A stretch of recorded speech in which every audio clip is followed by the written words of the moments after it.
hypothetical, DCI guy. You are in the finals of a DLC. You are about to go to the North American Championship, and there is a Diet Coke emergency. What do you do? So Diet Coke emergency for me would be they're all out of Diet Coke. Well, good news is DCI guy's always packing Diet Coke. I come prepared. A freshly chilled six-pack and a thermos belt. I see someone out there thirsty for a Diet Coke. Grab one, toss it, and they chug it down. Emergency averted. Now, do you think there's ever going to be a day where you reveal your alter ego to the world? There is no alter ego for DCI guy. Just DCI. I am always DCI guy all the time. And can you tell me a little bit about what your relationship is like with Coke Zero guy? Are you friendly? Is it a competitive nature? I see Coke Zero guy as that cousin that no one usually talks to at the parties, but sometimes when you're having a good time, he kicks out a really good story and y'all have a great night. The way I see it, Coke Zero guy is okay in my book. Well, that's so nice that you're so welcoming to other Coke varieties. Well, it was so nice to meet you, DCI guy. I hope you have a great rest of your day, and thanks for being here, making sure everybody's got Diet Coke. Oh, you're welcome, Aaron, and have a Diet Coke on the DCI guy. Once I can get it out. It's very secure in there, sir. Maybe I should leave it in? Yeah, I think that's okay. I'll get it later. It's coming. It's coming. Maybe grab from the front. Maybe, yeah. You need more leverage. They're too slippery and wet. Here, let me hold your microphone so you can. Oh, wait. Very important. There we go. I should have practiced before coming. Well, I'm excited to break into this cool, refreshing Diet Coke. Here's to DCI guy. Thank you so much for all you do for our community, sir. You're welcome. You enjoy that ice-cold Diet Coke. And here's to you. We'll send it back to the booth. I am here today with the elusive DCI guy. How are you doing today, sir? I'm doing pretty great. Every day that starts with Diet Coke is a great day for DCI guy. So speaking of that, what is a typical day in the life of DCI guy? Wake up in the morning and I crack a six-pack of Diet Coke. Pour it all over my face, ice cold, right before I go for a 12-mile run. When I get home from that 12-mile run, I pass out for hours. Then I wake up again, eat 6 eggs, and start my day. Wow, and that's just the morning. That's just the morning. Yeah, I wake up at 4 a.m. Okay, let's put ourselves in this hypothetical, DCI guy. You are in the finals of a DLC. You are about to go to the North American Championship, and there is a Diet Coke emergency. What do you do? So Diet Coke emergency for me would be they're all out of Diet Coke. Well, good news is DCI guy's always packing Diet Coke. I come prepared. A freshly chilled six-pack and a thermos belt. I see someone out there thirsty for a Diet Coke. Grab one, toss it, and they chug it down. Emergency averted. Now, do you think there's ever going to be a day where you reveal your alter ego to the world? There is no alter ego for DCI guy. Just DCI. I am always DCI guy all the time. And can you tell me a little bit about what your relationship is like with Coke Zero guy? Are you friendly? Is it a competitive nature? I see Coke Zero guy as that cousin that no one usually talks to at the parties, but sometimes when you're having a good time, he kicks out a really good story and y'all have a great night. The way I see it, Coke Zero guy is okay in my book. Well, that's so nice that you're so welcoming to other Coke varieties. Well, it was so nice to meet you, DCI guy. I hope you have a great rest of your day, and thanks for being here, making sure everybody's got Diet Coke. Oh, you're welcome, Aaron, and have a Diet Coke on the DCI guy. Once I can get it out. It's very secure in there, sir. Maybe I should leave it in? Yeah, I think that's okay. I'll get it later. It's coming. It's coming. Maybe grab from the front. Maybe, yeah. You need more leverage. They're too slippery and wet. Here, let me hold your microphone so you can. Oh, wait. Very important. There we go. I should have practiced before coming. Well, I'm excited to break into this cool, refreshing Diet Coke. Here's to DCI guy. Thank you so much for all you do for our community, sir. You're welcome. You enjoy that ice-cold Diet Coke. And here's to you. We'll send it back to the booth. I am here today with the elusive DCI guy. How are you doing today, sir? I'm doing pretty great. Every day that starts with Diet Coke is a great day for DCI guy. So speaking of that, what is a typical day in the life of DCI guy? Wake up in the morning and I crack a six-pack of Diet Coke. Pour it all over my face, ice cold, right before I go for a 12-mile run. When I get home from that 12-mile run, I pass out for about 2 hours. Then I wake up again, eat 6 eggs, and start my day. Wow, and that's just the morning. That's just the morning. Yeah, I That wake is up at pretty 4 incredible. a.m. Okay, let's put ourselves in this hypothetical DCI guy. You are in the finals of a DLC. You are about to go to the North American Championship, and there is a Diet Coke emergency. What do Okay. you do? So Diet Coke emergency for me would be they're all out of Diet Coke. Well, good news is DCI guys always packing Diet Coke. I come prepared. A freshly chilled 6-pack and a thermos belt. I see someone out there thirsty for a Diet Coke. Grab one, toss it, and they chug it down. Emergency averted. Now, do you think there's ever going to be a day where you reveal your alter ego to the world? There is no alter ego for DCI guy. Just I am DCI. always DCI guy all the time.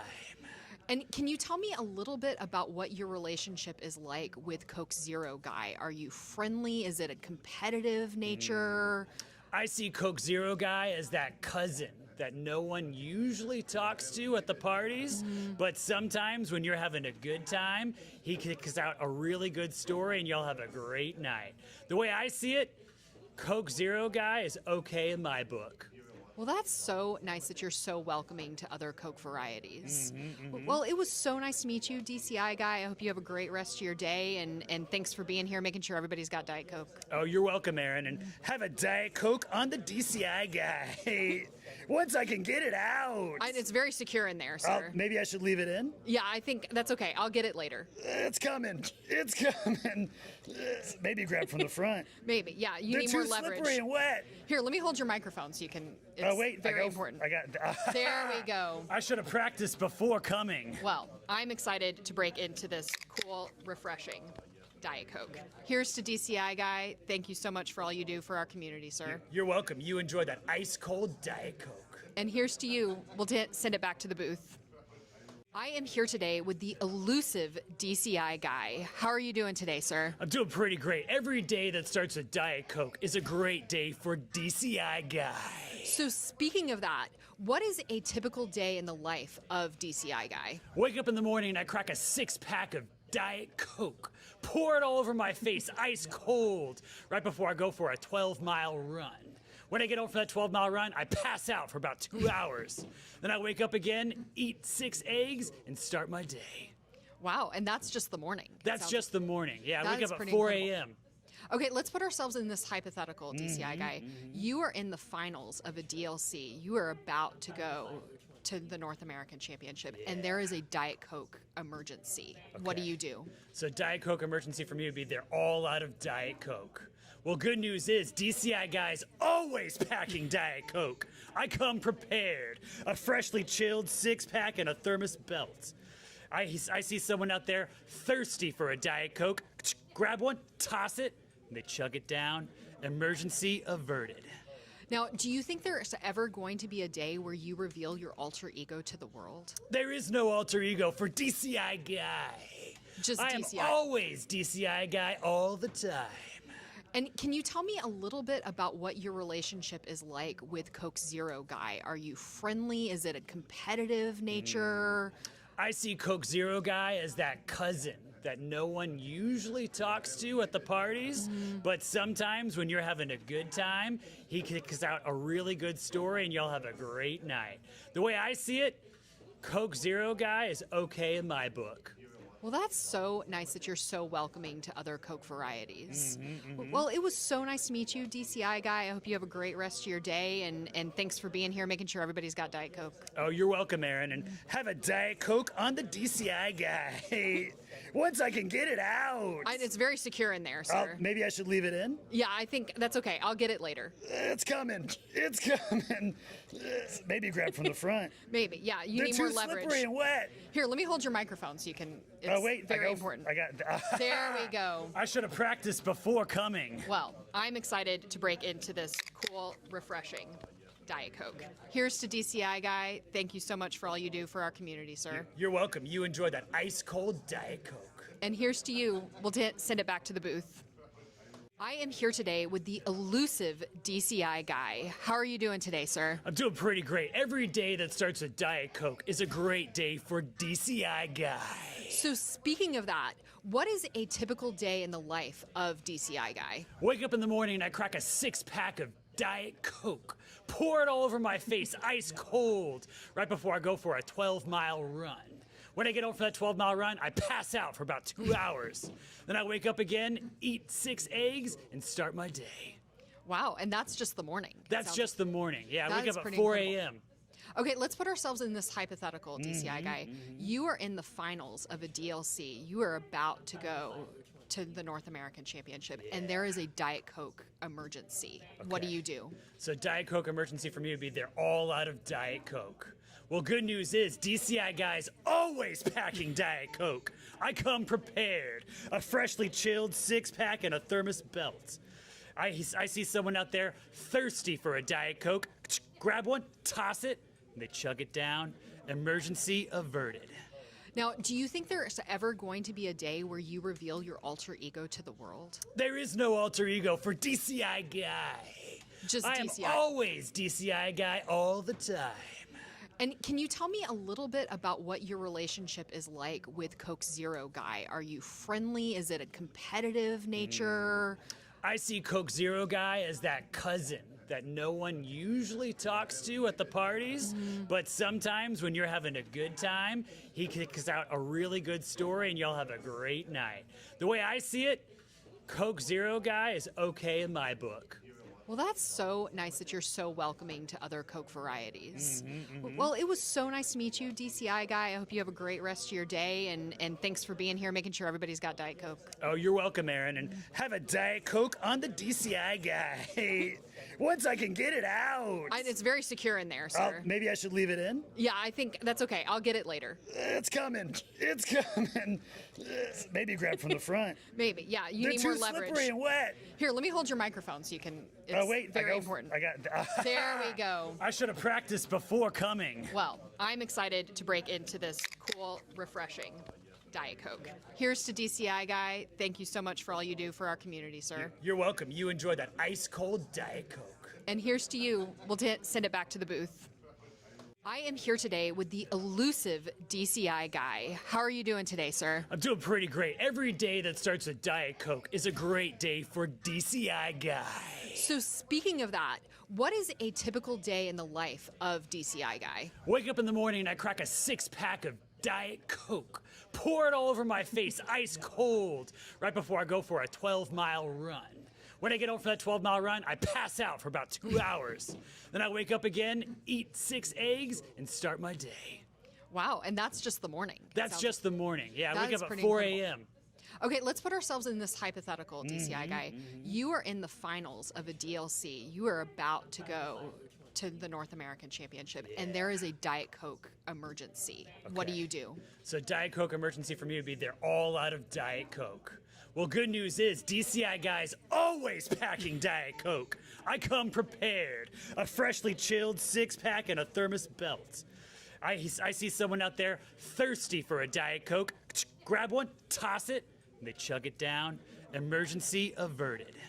Now, do you think there's ever going to be a day where you reveal your alter ego to the world? There is no alter ego for DCI guy. Just I am DCI. always DCI guy all the time. And can you tell me a little bit about what your relationship is like with Coke Zero guy? Are you friendly? Is it a competitive nature? I see Coke Zero guy as that cousin that no one usually talks to at the parties, but sometimes when you're having a good time, he kicks out a really good story and y'all have a great night.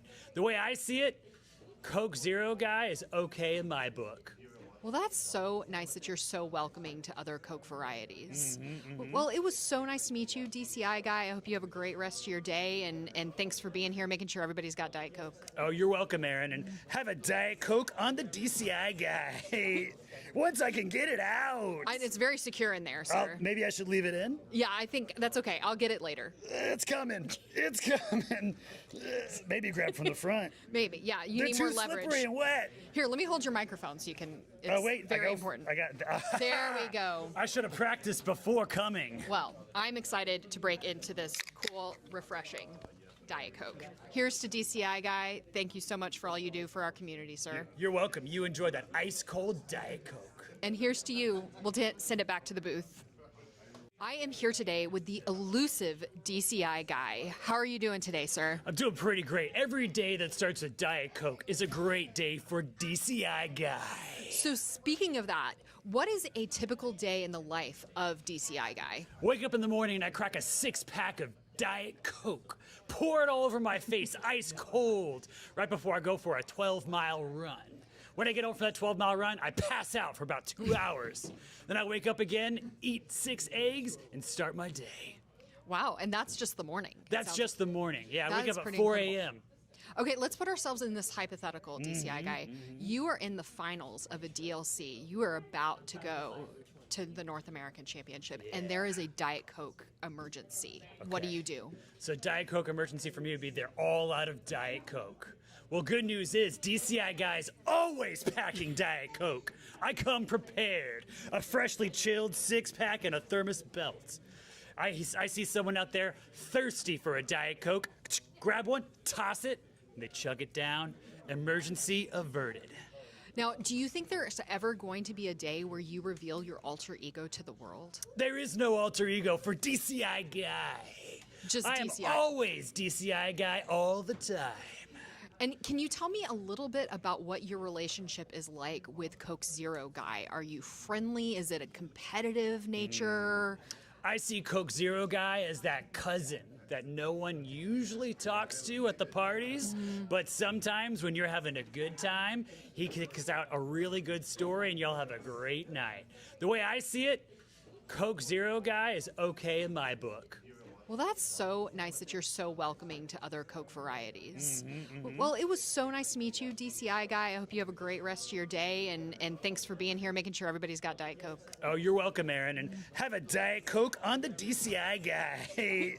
Once I can get it out. It's very secure in there, sir. Maybe I should leave it in? Yeah, I think that's okay. I'll get it later. It's coming. It's coming. Maybe grab from the front. Maybe. Yeah, you They're need too more leverage. slippery and wet. Here, let me hold your microphone so you can. It's Oh, wait. very important. I got. There we go. I should have practiced before coming. Well, I'm excited to break into this cool, refreshing Diet Coke. Here's to DCI guy. Thank you so much for all you do for our community, sir. You're welcome. You enjoy that ice cold Diet Coke. And here's to you. We'll send it back to the booth.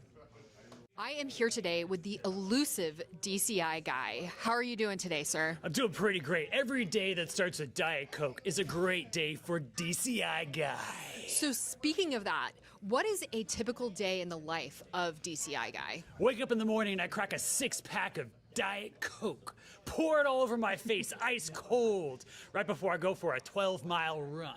When I get home from that 12-mile run, I pass out for about 2 hours. Then I wake up again, eat 6 eggs, and start my day. Wow, and that's just the morning. That's just the morning. Yeah, I That wake is up at pretty 4 incredible. a.m.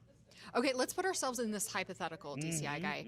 You are in the finals of a DLC. You are about to go to the North American Championship, and there is a Diet Coke emergency. What do Okay. you do? So Diet Coke emergency for me would be they're all out of Diet Coke. Well, good news is DCI guys always packing Diet Coke. I come prepared. A freshly chilled 6-pack and a thermos belt. I see someone out there thirsty for a Diet Coke. Grab one, toss it, and they chug it down. Emergency averted. Now, do you think there's ever going to be a day where you reveal your alter ego to the world? There is no alter ego for DCI guy. Just I am DCI. always DCI guy all the time. And can you tell me a little bit about what your relationship is like with Coke Zero guy? Are you friendly? Is it a competitive nature? I see Coke Zero guy as that cousin that no one usually talks to at the parties, but sometimes when you're having a good time, he kicks out a really good story and y'all have a great night. The way I see it, Coke Zero guy is okay in my book. Well, that's so nice that you're so welcoming to other Coke varieties. Well, it was so nice to meet you, DCI guy. I hope you have a great rest of your day, and thanks for being here, making sure everybody's got Diet Coke. Oh, you're welcome, Aaron, and have a Diet Coke on the DCI guy. Once I can get it out. It's very secure in there, sir. Maybe I should leave it in? Yeah, I think that's okay. I'll get it later. It's coming. It's coming. Maybe grab from the front. Maybe. Yeah, you They're need too more leverage. slippery and wet. Here, let me hold your microphone so you can. It's Oh, wait. very important. I got. There we go. I should have practiced before coming. Well, I'm excited to break into this cool, refreshing Diet Coke. Here's to DCI guy. Thank you so much for all you do for our community, sir. You're welcome. You enjoy that ice cold Diet Coke. And here's to you. We'll send it back to the booth. I am here today with the elusive DCI guy. How are you doing today, sir? I'm doing pretty great. Every day that starts with Diet Coke is a great day for DCI guy. So speaking of that, what is a typical day in the life of DCI guy? Wake up in the morning and I crack a 6-pack of Diet Coke. Pour it all over my face, ice cold, right before I go for a 12-mile run. When I get home for that 12-mile run, I pass out for about 2 hours. Then I wake up again, eat 6 eggs, and start my day. Wow, and that's just the morning. That's just the morning. Yeah, I wake up at pretty 4 incredible. a.m. Okay, let's put ourselves in this hypothetical DCI guy. You are in the finals of a DLC. You are about to go to the North American Championship, and there is a Diet Coke emergency. What do you do? So Diet Coke emergency for me would be they're all out of Diet Coke. Well, good news is DCI guys always packing Diet Coke. I come prepared. A freshly chilled 6-pack and a thermos belt. I see someone out there thirsty for a Diet Coke. Grab one, toss it, and they chug it down. Emergency averted. Now, do you think there's ever going to be a day where you reveal your alter ego to the world? There is no alter ego for DCI guy. Just I DCI. am always DCI guy all the time. And can you tell me a little bit about what your relationship is like with Coke Zero guy? Are you friendly? Is it a competitive nature? I see Coke Zero guy as that cousin that no one usually talks to at the parties, but sometimes when you're having a good time, he kicks out a really good story and y'all have a great night. The way I see it, Coke Zero guy is okay in my book. Well, that's so nice that you're so welcoming to other Coke varieties. Well, it was so nice to meet you, DCI guy. I hope you have a great rest of your day, and thanks for being here, making sure everybody's got Diet Coke. Oh, you're welcome, Aaron, and have a Diet Coke on the DCI guy. Once I can get it out. It's very secure in there, sir. Maybe I should leave it in? Yeah, I think that's okay. I'll get it later. It's coming. It's coming. Maybe grab from the front. Maybe, yeah. You They're need too more leverage. slippery and wet. Here, let me hold your microphone so you can. It's Oh wait, very important. There we go. I should have practiced before coming. Well, I'm excited to break into this cool, refreshing Diet Coke. Here's to DCI guy. Thank you so much for all you do for our community, sir. You're welcome. You enjoy that ice cold Diet Coke. And here's to you. We'll send it back to the booth. I am here today with the elusive DCI guy. How are you doing today, sir? I'm doing pretty great. Every day that starts with Diet Coke is a great day for DCI guy.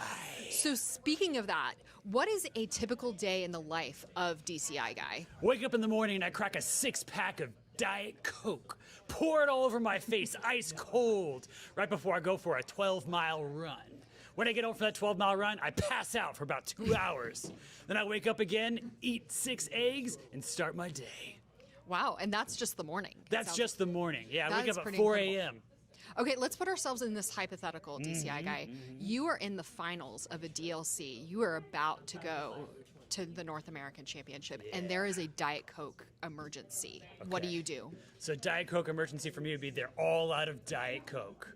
Well, good news is DCI guys always packing Diet Coke. I come prepared. A freshly chilled 6-pack and a thermos belt.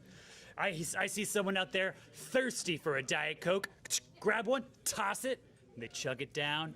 Emergency averted. Now, do you think there's ever going to be a day where you reveal your alter ego to the world? There is no alter ego for DCI guy. Just I DCI. am always DCI guy all the time. And can you tell me a little bit about what your relationship is like with Coke Zero guy? Are you friendly? Is it a competitive nature? I see Coke Zero guy as that cousin that no one usually talks to at the parties, but sometimes when you're having a good time, he kicks out a really good story and y'all have a great night. The way I see it, Coke Zero guy is okay in my book. Well, that's so nice that you're so welcoming to other Coke varieties. Well, it was so nice to meet you, DCI guy. I hope you have a great rest of your day, and thanks for being here, making sure everybody's got Diet Coke. Oh, you're welcome, Aaron, and have a Diet Coke on the DCI guy. Once I can get it out. It's very secure in there, sir. Maybe I should leave it in? Yeah, I think that's okay. I'll get it later. It's coming. It's coming. Maybe grab from the front. Maybe. Yeah, you They're need too more leverage. slippery and wet. Here, let me hold your microphone so you can. It's Oh, wait. very important. There we go. I should have practiced before coming. Well, I'm excited to break into this cool, refreshing Diet Coke. Here's to DCI guy. Thank you so much for all you do for our community, sir. You're welcome. You enjoy that ice cold Diet Coke. And here's to you. We'll send it back to the booth. I am here today with the elusive DCI guy. How are you doing today, sir? I'm doing pretty great. Every day that starts with Diet Coke is a great day for DCI guy. So speaking of that, what is a typical day in the life of DCI guy? Wake up in the morning and I crack a 6-pack of Diet Coke. Pour it all over my face, ice cold, right before I go for a 12-mile run. When I get home from that 12-mile run, I pass out for about 2 hours. Then I wake up again, eat 6 eggs, and start my day. Wow, and that's just the morning. That's just the morning. Yeah, I wake up at pretty 4 incredible. a.m.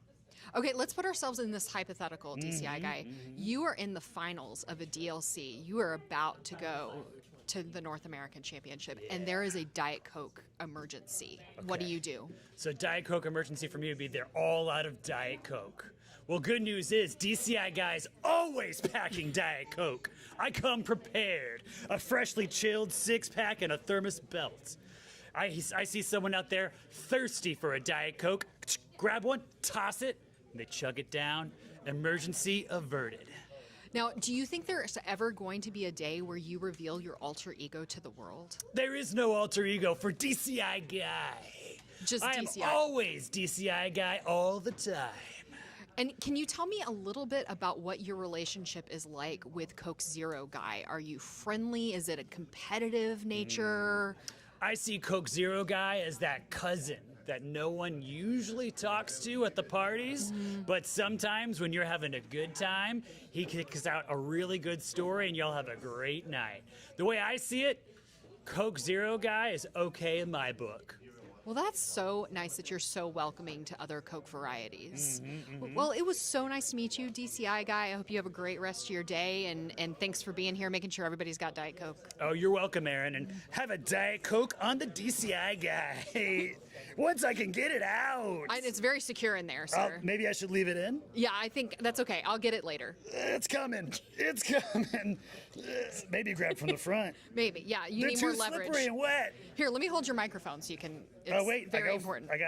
There we go. I should have practiced before coming. Well, I'm excited to break into this cool, refreshing Diet Coke. Here's to DCI guy. Thank you so much for all you do for our community, sir. You're welcome. You enjoy that ice cold Diet Coke. And here's to you. We'll send it back to the booth.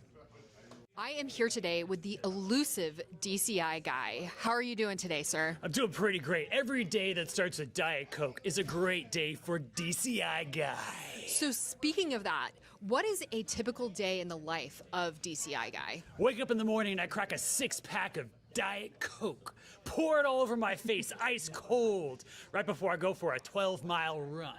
When I get home from that 12-mile run, I pass out for about 2 hours. Then I wake up again, eat 6 eggs, and start my day. Wow, and that's just the morning. That's just the morning. Yeah, I That wake is up at pretty 4 incredible. a.m. Okay, let's put ourselves in this hypothetical DCI guy. You are in the finals of a DLC. You are about to go to the North American Championship, and there is a Diet Coke emergency. What do Okay. you do? So Diet Coke emergency for me would be they're all out of Diet Coke. Well, good news is DCI guys always packing Diet Coke. I come prepared. A freshly chilled 6-pack and a thermos belt. I see someone out there thirsty for a Diet Coke. Grab one, toss it, and they chug it down. Emergency averted. Now, do you think there's ever going to be a day where you reveal your alter ego to the world? There is no alter ego for DCI guy. Just I am DCI. always DCI guy all the time. And can you tell me a little bit about what your relationship is like with Coke Zero guy? Are you friendly? Is it a competitive nature? I see Coke Zero guy as that cousin that no one usually talks to at the parties, but sometimes when you're having a good time, he kicks out a really good story and y'all have a great night. The way I see it, Coke Zero guy is okay in my book. Well, that's so nice that you're so welcoming to other Coke varieties. Well, it was so nice to meet you, DCI guy. I hope you have a great rest of your day, and thanks for being here, making sure everybody's got Diet Coke. Oh, you're welcome, Aaron, and have a Diet Coke on the DCI guy. Once I can get it out. It's very secure in there, sir. Maybe I should leave it in? Yeah, I think that's okay. I'll get it later. It's coming. It's coming. Maybe grab from the front. Maybe, yeah. You They're need too more leverage. slippery and wet. Here, let me hold your microphone so you can. It's Oh, wait. very important. There we go. I should have practiced before coming. Well, I'm excited to break into this cool, refreshing Diet Coke. Here's to DCI guy. Thank you so much for all you do for our community, sir. You're welcome. You enjoy that ice cold Diet Coke. And here's to you. We'll send it back to the booth. I am here today with the elusive DCI guy. How are you doing today, sir? I'm doing pretty great. Every day that starts with Diet Coke is a great day for DCI guy. So speaking of that, what is a typical day in the life of DCI guy? Wake up in the morning and I crack a 6-pack of Diet Coke. Pour it all over my face, ice cold, right before I go for a 12-mile run. When I get home for that 12-mile run, I pass out for about 2 hours. Then I wake up again, eat 6 eggs, and start my day. Wow, and that's just the morning. That's just the morning. Yeah, I wake up at 4 incredible. a.m. Okay, let's put ourselves in this hypothetical DCI guy. You are in the finals of a DLC. You are about to go to the North American Championship, and there is a Diet Coke emergency. What do you do? So Diet Coke emergency for me would be they're all out of Diet Coke. Well, good news is DCI guys always packing Diet Coke. I come prepared. A freshly chilled 6-pack and a thermos belt. I see someone out there thirsty for a Diet Coke. Grab one, toss it, and they chug it down. Emergency averted. Now, do you think there's ever going to be a day where you reveal your alter ego to the world? There is no alter ego for DCI guy. Just I DCI. am always DCI guy all the time. And can you tell me a little bit about what your relationship is like with Coke Zero guy? Are you friendly? Is it a competitive nature? I see Coke Zero guy as that cousin that no one usually talks to at the parties, but sometimes when you're having a good time, he kicks out a really good story and y'all have a great night. The way I see it, Coke Zero guy is okay in my book. Well, that's so nice that you're so welcoming to other Coke varieties.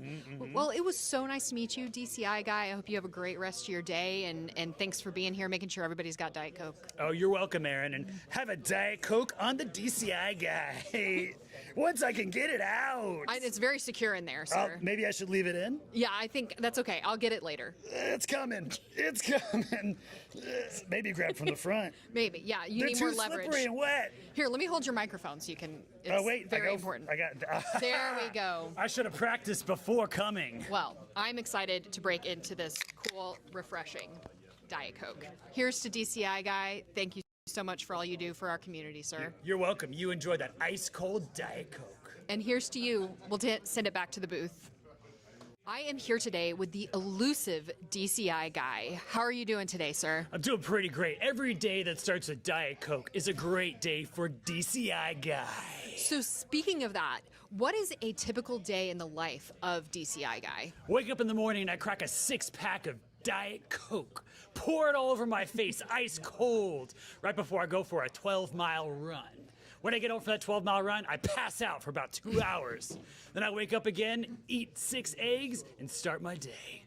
Wow, and that's just the morning. That's just the morning. Yeah, I wake up at 4 incredible. a.m. Okay, let's put ourselves in this hypothetical DCI guy. You are in the finals of a DLC. You are about to go to the North American Championship, and there is a Diet Coke emergency. What do you do? So Diet Coke emergency for me would be they're all out of Diet Coke. Well, good news is DCI guys always packing Diet Coke. I come prepared. A freshly chilled 6-pack and a thermos belt. I see someone out there thirsty for a Diet Coke. Grab one, toss it, and they chug it down. Emergency averted. Now, do you think there's ever going to be a day where you reveal your alter ego to the world? There is no alter ego for DCI guy. Just I DCI. am always DCI guy all the time. And can you tell me a little bit about what your relationship is like with Coke Zero guy? Are you friendly? Is it a competitive nature? I see Coke Zero guy as that cousin that no one usually talks to at the parties, but sometimes when you're having a good time, he kicks out a really good story and you'll have a great night. The way I see it, Coke Zero guy is okay in my book. Well, that's so nice that you're so welcoming to other Coke varieties. Well, it was so nice to meet you, DCI guy. I hope you have a great rest of your day, and thanks for being here, making sure everybody's got Diet Coke. Oh, you're welcome, Aaron, and have a Diet Coke on the DCI guy. Once I can get it out. It's very secure in there, sir. Maybe I should leave it in? Yeah, I think that's okay. I'll get it later. It's coming. It's coming. Maybe grab from the front. Maybe, yeah. They're need too more leverage. slippery and wet. Here, let me hold your microphone so you can. It's Oh wait, very important. I got. There we go. I should have practiced before coming. Well, I'm excited to break into this cool, refreshing Diet Coke. Here's to DCI guy. Thank you so much for all you do for our community, sir. You're welcome. You enjoy that ice cold Diet Coke. And here's to you. We'll send it back to the booth. I am here today with the elusive DCI guy. How are you doing today, sir? I'm doing pretty great. Every day that starts with Diet Coke is a great day for DCI guy. So speaking of that, what is a typical day in the life of DCI guy? Wake up in the morning and I crack a 6-pack of Diet Coke. Pour it all over my face, ice cold, right before I go for a 12-mile run. When I get home for that 12-mile run, I pass out for about 2 hours. Then I wake up again, eat 6 eggs, and start my day. Wow, and that's just the morning. That's just the morning. Yeah, I wake up at pretty 4 incredible. a.m. Okay, let's put ourselves in this hypothetical DCI guy. You are in the finals of a DLC. You are about to go to the North American Championship, and there is a Diet Coke emergency. What do you do? So Diet Coke emergency for me would be they're all out of Diet Coke. Well, good news is DCI guy's always packing Diet Coke. I come prepared. A freshly chilled 6-pack and a thermos belt. I see someone out there thirsty for a Diet Coke. Grab one, toss it, and they chug it down. Emergency averted. Now, do you think there's ever going to be a day where you reveal your alter ego to the world? There is no alter ego for DCI guy. Just I am DCI. always DCI guy all the time. And can you tell me a little bit about what your relationship is like with Coke Zero guy? Are you friendly? Is it a competitive nature? I see Coke Zero guy as that cousin that no one usually talks to at the parties, but sometimes when you're having a good time, he kicks out a really good story and you'll have a great night. The way I see it, Coke Zero guy is okay in my book. Well, that's so nice that you're so welcoming to other Coke varieties. Well, it was so nice to meet you, DCI guy. I hope you have a great rest of your day, and thanks for being here, making sure everybody's got Diet Coke. Oh, you're welcome, Aaron, and have a Diet Coke on the DCI guy. Once I can get it out. It's very secure in there, sir. Maybe I should leave it in? Yeah, I think that's okay. I'll get it later. It's coming. It's coming. Maybe grab from the front. Maybe, yeah. You They're need too more leverage. slippery and wet. Here, let me hold your microphone so you can. It's Oh wait, very important. I got. There we go. I should have practiced before coming. Well, I'm excited to break into this cool, refreshing Diet Coke. Here's to DCI guy. Thank you so much for all you do for our community, sir. You're welcome. You enjoy that ice cold Diet Coke. And here's to you. We'll send it back to the booth. I am here today with the elusive DCI guy. How are you doing today, sir? I'm doing pretty great. Every day that starts with Diet Coke is a great day for DCI guy. So speaking of that, what is a typical day in the life of DCI guy? Wake up in the morning and I crack a 6-pack of Diet Coke. Pour it all over my face, ice cold, right before I go for a 12-mile run. When I get home for that 12-mile run, I pass out for about 2 hours. Then I wake up again, eat 6 eggs, and start my day. Wow, and that's just the morning. That's just the morning. Yeah, I That wake is up at pretty 4 incredible. a.m. Okay, let's put ourselves in this hypothetical DCI guy. You are in the finals of a DLC. You are about to go to the North American Championship, and there is a Diet Coke emergency. What do you do? So Diet Coke emergency for me would be they're all out of Diet Coke. Well, good news is DCI guy's always packing Diet Coke. I come prepared. A freshly chilled 6-pack and a thermos belt. I see someone out there thirsty for a Diet Coke. Grab one, toss it, and they chug it down. Emergency averted. Now, do you think there's ever going to be a day where you reveal your alter ego to the world? There is no alter ego for DCI guy. Just I am DCI. always DCI guy all the time. And can you tell me a little bit about what your relationship is like with Coke Zero Guy? Are you friendly? Is it a competitive nature? I see Coke Zero guy as that.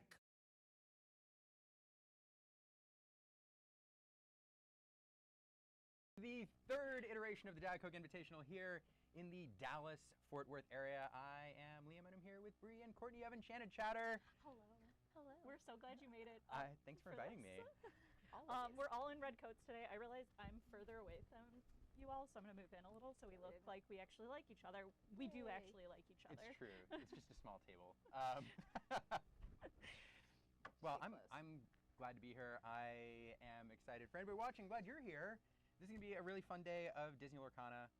I know that there is a CCQ going on in California today. There is the Glimmer Games. Hope that event is super successful. But if you're watching us here, thanks. You can watch both. Yeah. Have a phone and a computer up. And we're super excited about the Glimmer Games as well. We are actually sponsoring the prizes for the cosplay and Disney bounding contest, which I'm really excited for. Perfect for you all, actually. Yes, I have my Disney shoes on today.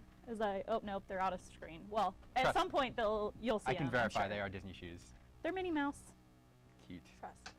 I'm excited to. Speaking of cosplay, I'm excited. I have a red jacket this year. This is super cool. You're part of the I feel club official. now. I feel, so was the last one like my trial run? You're like, okay, how is he okay? And Does Liam like us? Does Liam Will he want come to around match? again? We don't want to scare him away with instant matching outfits. if he agrees to come back, then maybe, yeah. No, I appreciate it. I'm super excited. It's a lot of fun. I was circulating a lot before the event, and I know you all were too. And so a lot of people know already the Dallas community has a really, really like rich and vibrant Disney Lorcana community. But so you have a lot of great players from Dallas. A lot of people have traveled. Yes. Like, I think moving the DCI to a Saturday this year, we have a lot of people that traveled from out of town, which is awesome.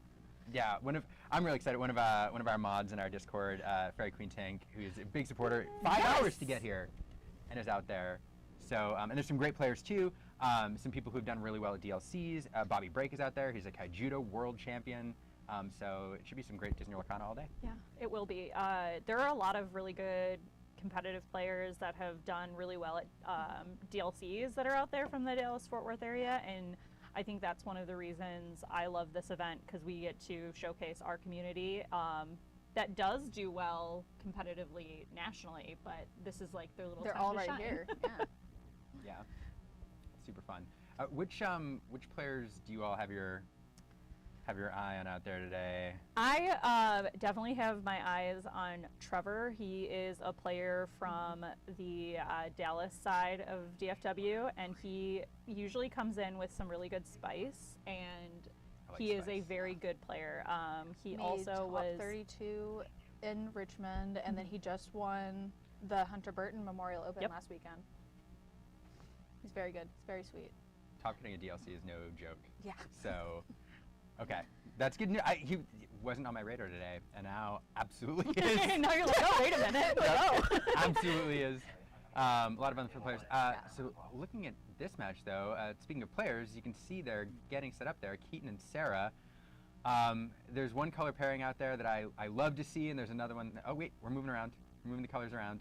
We'll see. Oh, look at that! Ooh. I stand by what I said. There's one color pairing out there I love to see, and on the other side, dogs is dogs. So I think we're still getting the ink colors updated. So I don't think it's dogs. Well, No. Okay, on the right, I was keeping an eye on the left. Right. I think it is So amber. on the right, we should have Sapphire Amethyst. Yep. And then on our left, we will We have Ruby Amber. Okay, So that one is correct. both. Okay, It's just Sarah's. Blurple. is Blurple. and amber amethyst.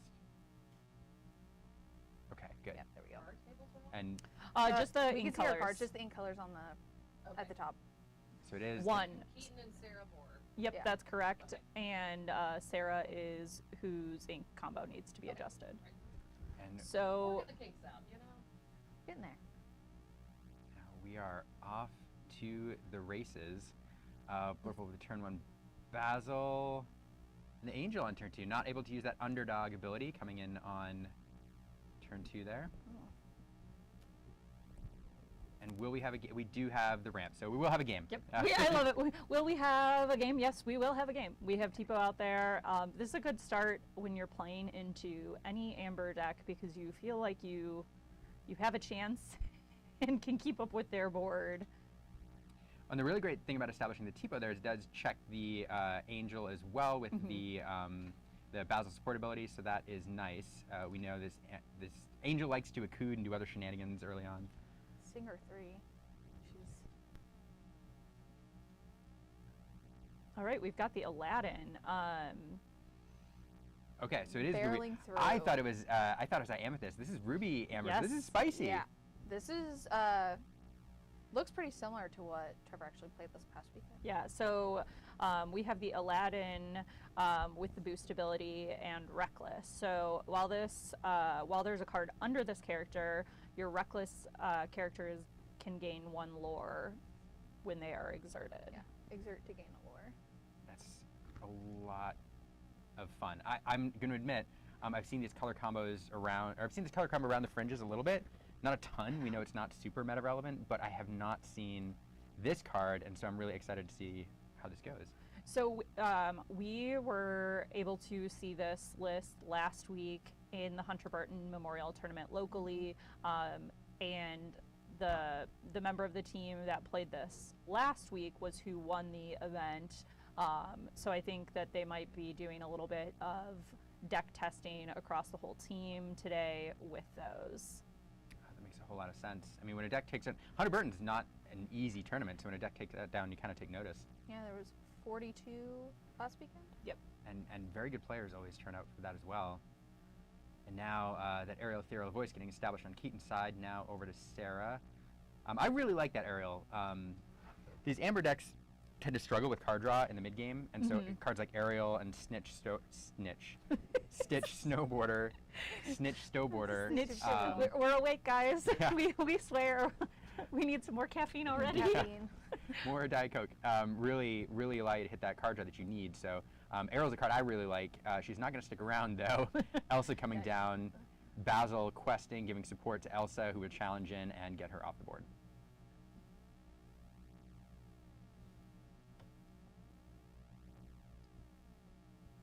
Back over to Keaton. Everyone should know what. So I'm sure we're running. I mean, Maui Sharks. I'm really excited to know what the kind of the end game is here.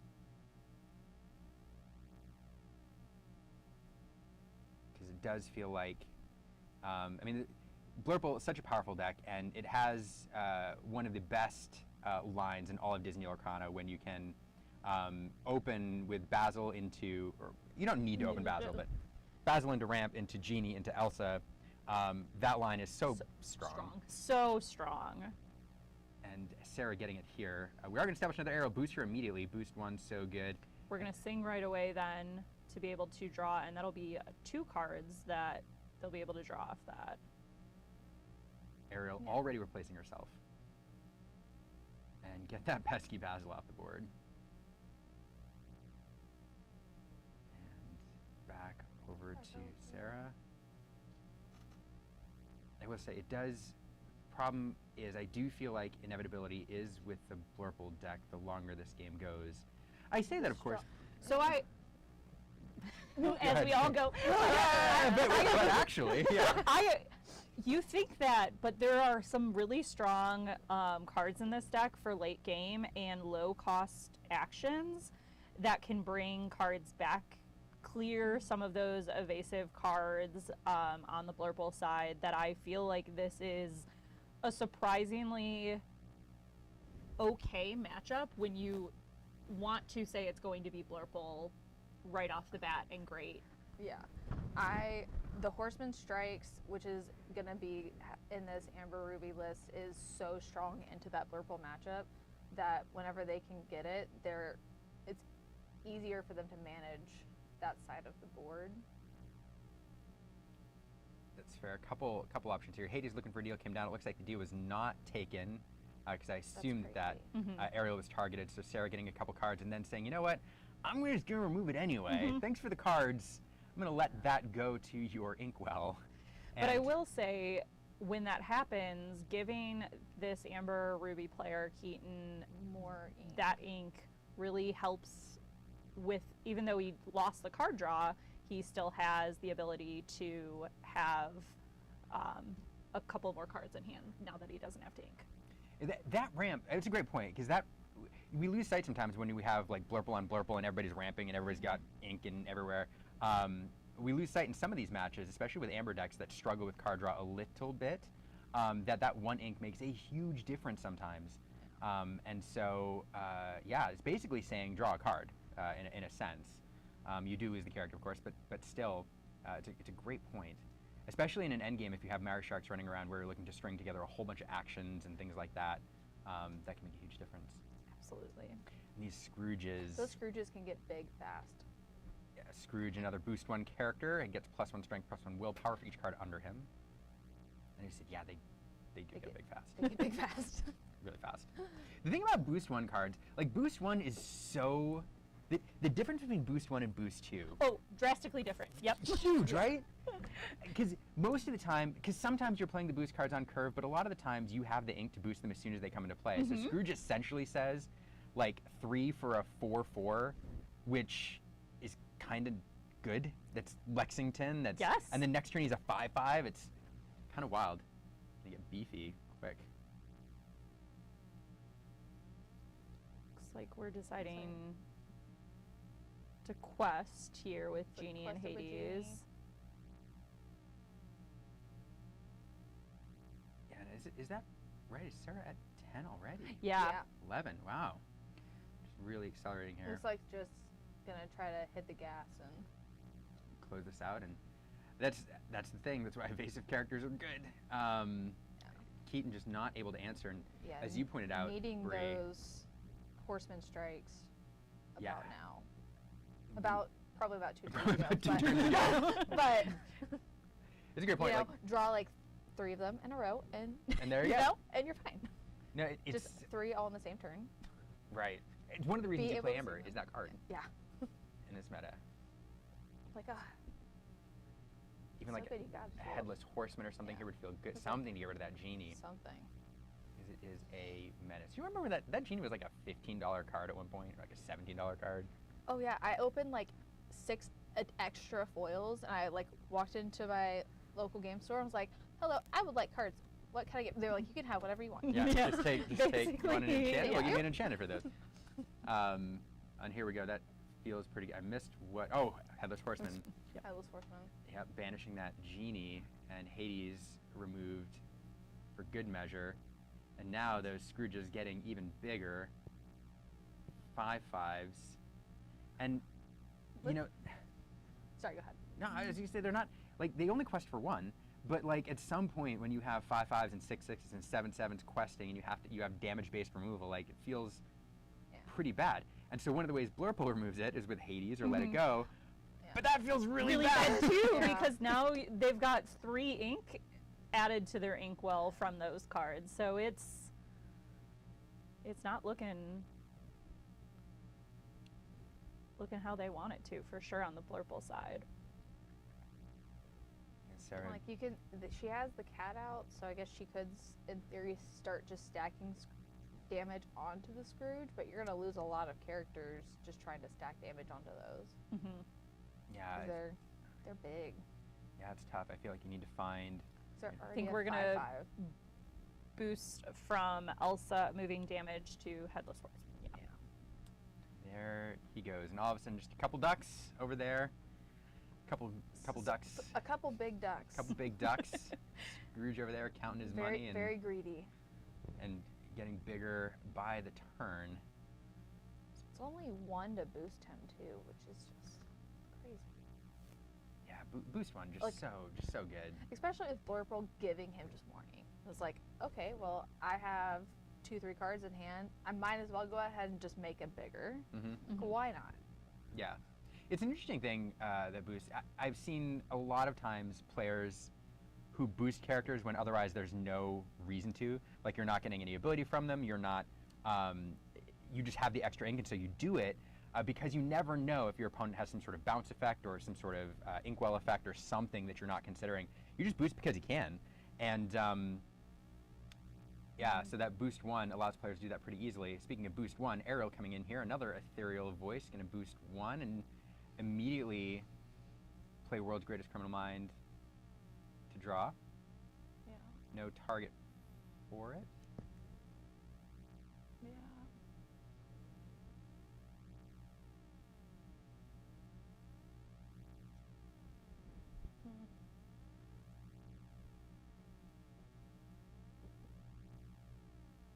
I think we may be. I think that might be incorrect. correct because I believe Scrooge is at a 5/5 right now, and it's not a May ability, so they Yeah. might have to banish their own. You Scrooge heard, right now. yeah, all of us paused there for a moment while we did the math and double checked and Like I reread the card. and Reread like, the wait. card. and I like- think that's what we're asking right now. Yeah. We might be getting yeah. Judge call. a judge call here. So what the question is because it's not a May ability, and there is a legal target for it, which is Scrooge himself. It doesn't say opposing character. Just says banish chosen character with 5 attack or more. Yeah. Then can you just fizzle that ability and to benefit from the card draw of the Ariel? And we'll see. Pay no attention to the There's the head in the street. yeah. There's We're very professional here at the DCI. Yeah. I want you We're to professional. be. we are professionals. No, that's good. I think we're gonna get this judge call ghosts. Yeah, resolved. hopefully they're getting that figured out. 'Cause I'm pretty sure. They are. Yeah. Yeah. I'm pretty sure that's how that works, Yeah. but that's rather. I have a feeling unfortunate. that, well, my guess is this is also going to be an instance where we haven't done anything else. I So they might think have been we able. can Well, he take drew this- a card from the aerial.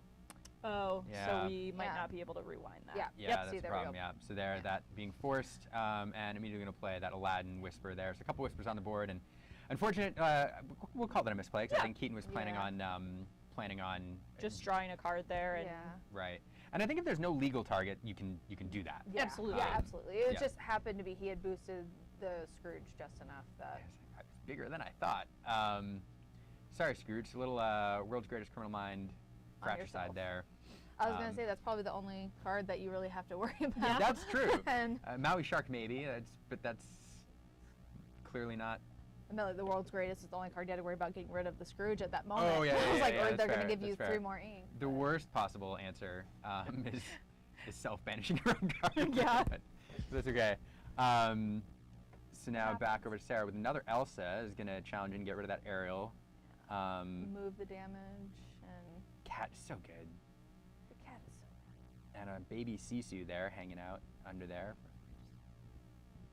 It's probably one of the best cards you want to see underneath a boosted card. That's probably Yeah. true. Like, And I in this think matchup. drawing into a shark, I think, yeah. which Into a feels shark. pretty good at this point. But Yeah, because at least Sarah's gonna have to turn sideways to quest to try to get to lethal, but if she does, then it's gonna open up for the shark, and we know there's plenty of actions in that discard. yeah, a shark pretty resilient. But you know, this is Hades territory. We haven't seen any Hades yet. We've seen a couple Let It Goes. So you wonder what's going on in Sarah's hand. Oh, okay, it wasn't a We're shark, it was a digging. Cood. We're digging. We're gonna play that for free. That feels not terrible. No. Stringing No. Coods together into the Headless Horseman, getting rid of that Elsa. It feels pretty good. Mhm. Yeah, And now we'll go on a quest with Aladdin here, or just gain lore. I just gave more. Just gain lore. It's not questing. He's just exert to gain lore. Exert to gain. And 3 for a 4/4 feels pretty good as well. not gonna lie. Agreed.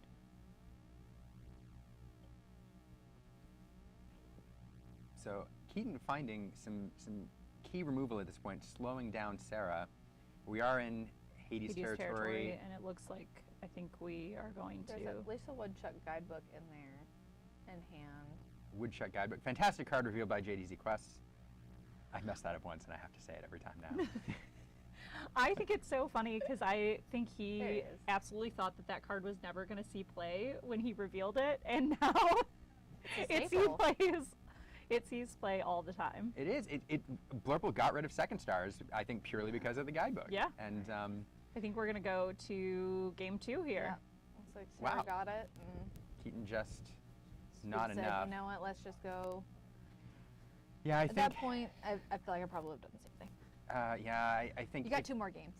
If you think the games are going to go along, and Keaton there was in top deck mode, and you at that point, you know, especially against Blurple, Blurple has spot removal, so much spot removal, Right. especially when you're in Hades time. And with the guidebook being played, Sarah being able to find numerous spot removal answers, what you have to do to get back in it is find a way to draw 2 cards a turn. Yes. And put 2 threats on the board and allow yourself to snowball from there. And I don't know that there's a lot in this deck that will allow you to. They would need their actions because, like, there's Be Our Guest, which obviously is look at the top 4. You can reveal a character card, put it into your hand. Della's Moon, Lullaby also draws you a card. But then I think you need. I will butcher that. I'm gonna leave that to Liam to read that one. You know how I remember? So Katie taught me this trick. You say, you do it to the tune of Hakuna Matata. Okay. Akud Edamudi. Okay. There we go. Fair enough. That one draws you a card. And then the Well, that's such a good trick. Now my brain's like, oh, now I won't forget that. It's the right number of syllables, and it works. But all of these cards you're mentioning, they give you a card, and then you still need to. So you need to get like an aerial, yeah. and then Yes. You'd and have then have to- an action. yeah, And it's just it'd take multiple turns. I yeah, think. it's gonna. So it's interesting. So I wonder, again, thinking through kind of the lines of this deck, this Amber Ruby deck. I think what we were missing in that game was a shark. Shark. I think was like, that's if you a really have Shark and Aerial out, you can just kind of keep just.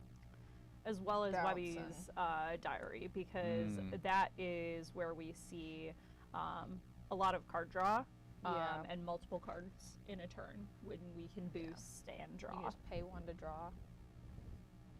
Yeah, I think you're right. Webby's Diary, the card draw engine that he really wanted to find. And that's seeing a lot more play recently. I feel like people discovered that card in the last few weeks. Yes. It's like, oh. Especially with the increase of boost characters. Yeah, really, really great card. Another card that I think people thought might not see a ton of play, and here it is. More popular. Books. Reading's good. Reading's good for you. Reading's good for Reading you. is very good for you. It's great. I do feel like they take every time they print a book or a library, they're like good, and I think they're trying to send us a message that It might be a little. Read good. Read yeah. good. Read good. Yep. So I'm interested to see how Keaton navigates this on the. Well, he was on the play last time, so again on the play here. I think you're right. Probably find that Webby's Diary. I think we find an early aerial would be nice, and then start to string together a bunch of card draw. And it looks like, yeah, we just inked pass. Now we're inking, playing the angel. It's the exact Very same sim- opening. Oh, we saw. like this looks familiar. Yeah. And I think that's truly on. The game. Do we have ramp over there though?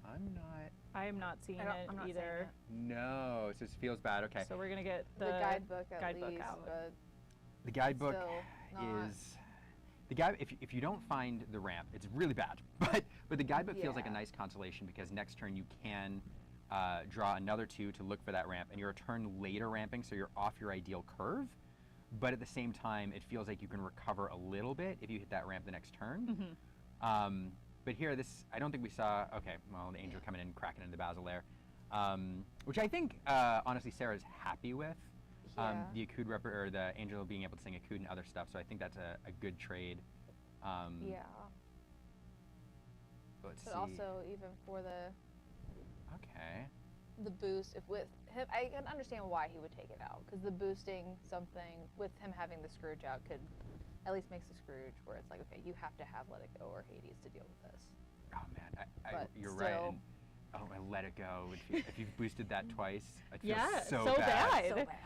Because now all of your advantage on the ink with the Blurple has just disappeared. Sarabi. Yes. Sarabi. I have not seen Sarabi played like at all. Sarabi says 4/4 exerts a chosen opposing character gets -4 strength until the start of your next turn. So a card that can insulate your characters from threats. Really interesting card here. Also works well with the Headless Horseman, I suppose. Yes. Yeah. That's probably the game plan there. yeah, really great. And so on curve, oh, I can see the plan. Ah, I can see the plan. we see it. We see it. I see it coming together. We've- Over on the other side, this Iago coming down here, a well-statted character, comes in and out of favor depending on how much illusion hate people are running. Iago, of course, well-statted, but has that vanish ability, which will force it to vanish itself. Della's Moon right now. Running rampant in the meta. Della's Moon, just play it and then get rid of the Iago and draw a card. All right, inking a shark. And I think Give we're it going to see that -4 horseman. There it and is. horseman, There you go. Man, we're savants. The lines. Yeah, I'm figuring this out in real time. That's a great line. Right on curve. Interesting. And I do wonder, if in this deck, when you know Headless Horseman's running around on turn 5, the choice to play Iago is probably playing around that if you have the Genie in hand, and Keaton having the perfect card for that scenario anyway. Oh, inking a Demona just Not feels the sad because enchanted. it's an enchanted. Not the enchanted. At least we get to see it a little bit before it Yes. goes. You're like, hey, Demona, bye. Bye. Thank you for your service. As it also comes into play, gets rid of that horseman. And now this does feel like a much better. Of course, it always feels like a better game when Blurple misses ramp. If you're Yeah. playing It's against like, us. oh, okay, it's fair now. Yeah. We're gonna. You're not at 15 ink while the rest of us are catching up. And there's that Akud, which will discount the next card by 2. Cat is going to. Oh, Cat into Sarabi doing real work here. My goodness. Bringing that Cat down to 1, and Sisu picking it off there, banishing a character that's strength 1 or less. So. And that feels really Look good at that. because I think you may think when you're playing against this deck list a newer time you're going to target maybe the Elsa because that's an evasive character that you don't have a ton of. But here in that scenario, getting the Cheshire Cat off the board, way better value. Yeah. Cheshire, I mean, able to use it again and again, and not around anymore. Now we see the guidebook used in inking an Azurite Sea, and the Dumbo. Okay, so establishing Dumbo that turn.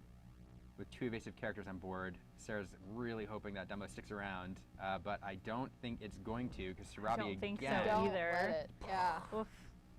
That fearsome snarl now, accounting for 3 banished characters. And just the baby Sisu right into that Elsa feels like such a good trade. For That feels Keaton. like such a great trade. Like, ugh. And then let's just keep you away from the ramp that you finally got to. But you're still going to be in Hades territory next turn. The Hand of Hades. But the awkward thing is, like, well, at this point, That's the I'm only getting rid of that thing they can't Sarabi. play. I'm just getting rid of that Sarabi because it's done way too much work. It's Yeah, that's personal. exactly right. But the other best target for it's that powerful Scrooge, and like Right. again, it feels so bad to give your opponent all that ink. Yeah, Yeah. yeah, sir, like get that out of here. That needs to go away. That needs to stop. Yeah, you go. Yeah, stop now. Stop. it. You're not lying. And Sisu singing. Singing.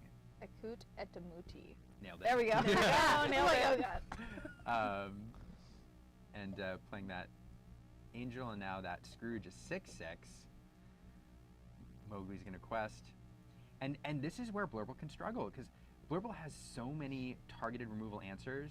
There's not much to do with a wide board, except that Demona, which Sarah just got off the top deck. But also, you have to think, Keaton's so wide already. He's only at 1 card in hand. Is the Demona really the best thing you want to play right now? Because you're not know. But going to it get might the best be your draw. only. Oh yeah, They, you're they not have going. a Hades. She has another Hades in hand. So Yeah, it's just- Demona I might have a not be the best feeling- option this turn, though. Maybe next turn. I'm thinking Hades again this turn. Get rid of the Scrooge. Give him the ink. Or no, because if you don't want to give him the ink and then play Demona and then give him cards. Yeah, Still, it's just a lot of bad options. yeah. So instead, Sarah just gonna string together some card draw here, get that Genie to Yeah. replace itself. It's like Diary, crack you, the diary. You draw as many cards as you can without giving them anything. Oh, And I was Wasabi. trying to remind myself, but I do know Sean Keaton, who is the player playing the Ruby Amber deck. He is a Golden Mickey holder. Yes. He earned one last season. handy dandy Knows- spreadsheet here. Knows what he's doing. Sean Keaton, 32nd place in DFW, 78th place in Vegas, 6th place in Seattle. I was There we looking go. at I was like, I couple There couldn't you go. of- remember one of them really well. which one it was. Yeah, that's a great. And the I shark. didn't realize that. So Golden Mickey Winner, 6th place in Seattle. It's pretty darn good. Yeah. That's the tournament that Emerald Steel was still running rampant. I think Wonderland took that one down. Yes. So pretty good field. And so Golden Mickey Winner in the house. I know of at least 2 that I saw out there. It's a That pretty are- exclusive club. You That think you it's would- going to be 500, but no, there's so many multiple Mickey Winners. Oh, now. Yes. yeah. Every time a multiple Mickey Winner emerges, like that club gets Gets smaller. smaller. And smaller. Yeah. Yeah, the Hades here, and again, we were talking about earlier. There's just not a lot of wide removal. Yeah. it's Demona really is your answer, but you have to establish a board first, and we're kind of at that point already. I think the Yeah. one saving grace is probably that for Sarah is that Keaton's only at 7, and not a lot of high lore questers, which does seem like this Yeah. deck could probably struggle in that department because there's just not a lot of questing power. Gonna get to see that Demona and that Hades.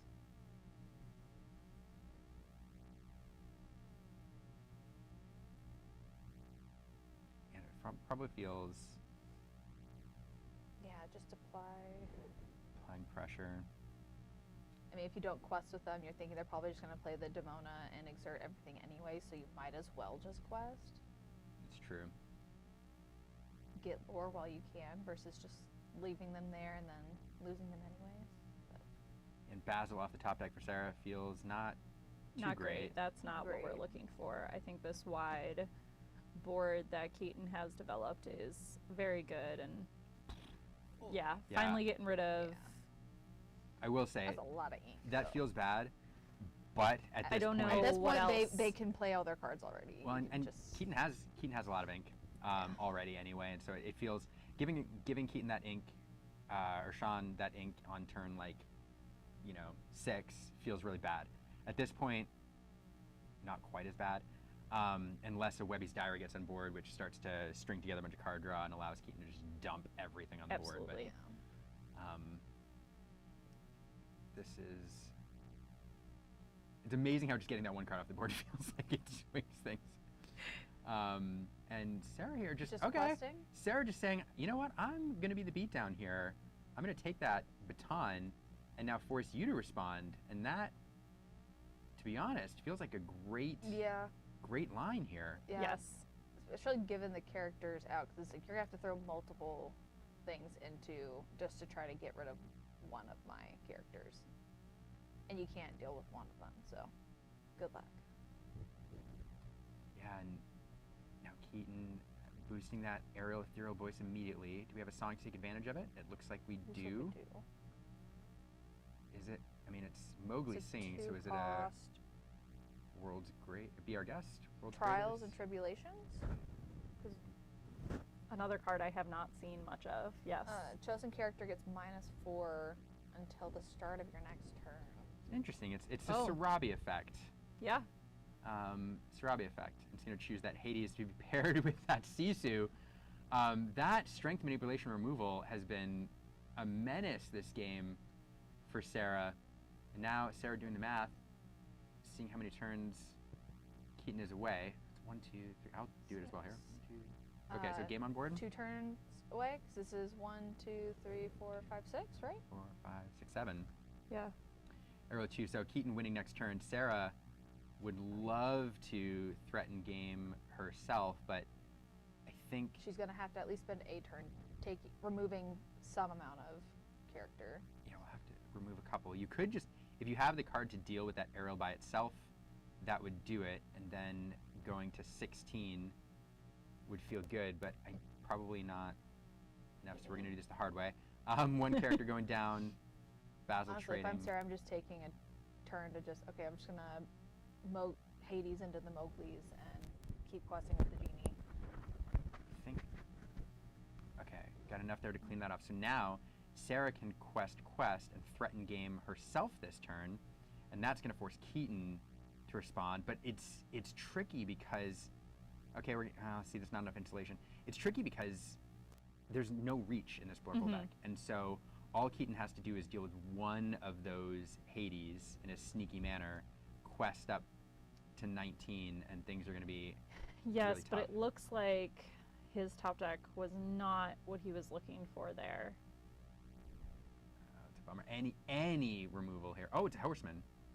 Horseman's really good. Oh wait, I was Horseman's he- really he- good. He's, That is really he's good. always leaning back, checking. He's like, wait, I got this, right? Yeah. Let me check the math before I. Really strong Before I card do top this? deck. Just picks off that Genie. Don't need to devote any characters to it. Now we're at 19. Again, no reach in this deck. I just don't think there's enough to remove everything. on Everything, the yeah. Board. I think she has a Diary in has- hand, so it can dig a little, but Demona, I think, is still in hand. Demona as well. But that's But 1, 2, still- 3 characters you can crack into, and just I don't And think we that can't. just gets. It doesn't get her there. Because even just the little Sisu is evasive, and then you have the Horseman readied. So it's 2 that you're gonna have that you can't just swing into. yep. Yeah, just not gonna be enough, unfortunately. I think we're gonna play it out though. Let's see. I think here I All the almost draw. wanna play that Diary first. Diary first before I play that Demona out. I think you're probably right. Just, but to her point, I don't know. Even if you play that Diary out there and you get that 1 extra card, you don't have the ink to play it. Right. You need to draw into like multiple Into the Unknowns, and you need to let it go to deal with the ready character. So Yeah. just not quite enough. So but well fought for missing ramp. I mean, Absolutely. you know, and most players now I think have given up on the 9th. I don't see 1 jump run much anymore. With the 8, with 8 cards usually run, if you max alter your hand, it's about a 91% chance of finding that ramp.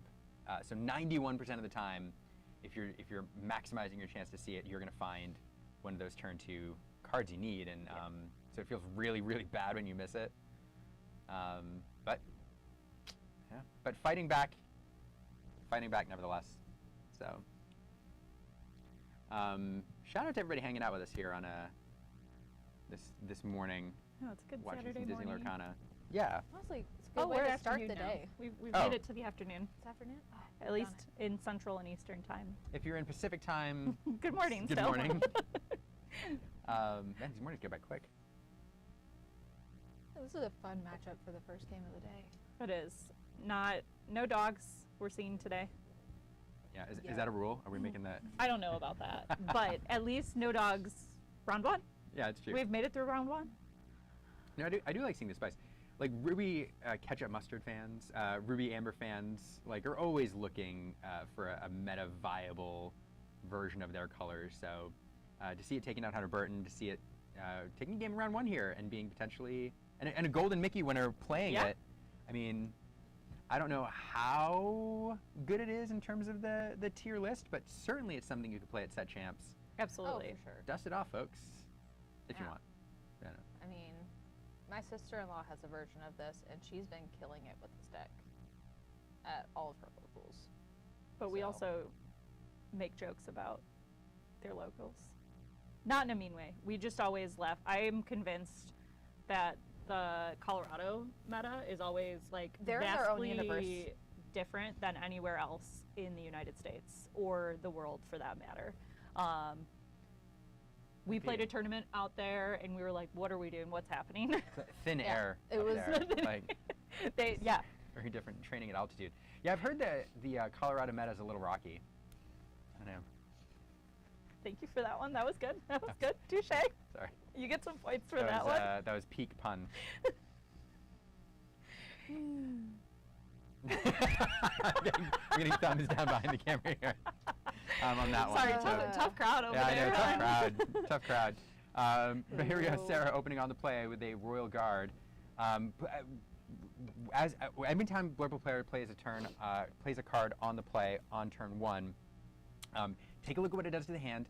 There's a lot of hand pressure going to apply, especially when you're using a T-bow to ramp on turn 2. Yes. Blurple can run out of gas, and it forces you into some awkward ink decisions. So, but Sarah establishing that to threaten that angel, played on turn 1 due to that underdog ability. So we'll check that. And now we do have the T-bow.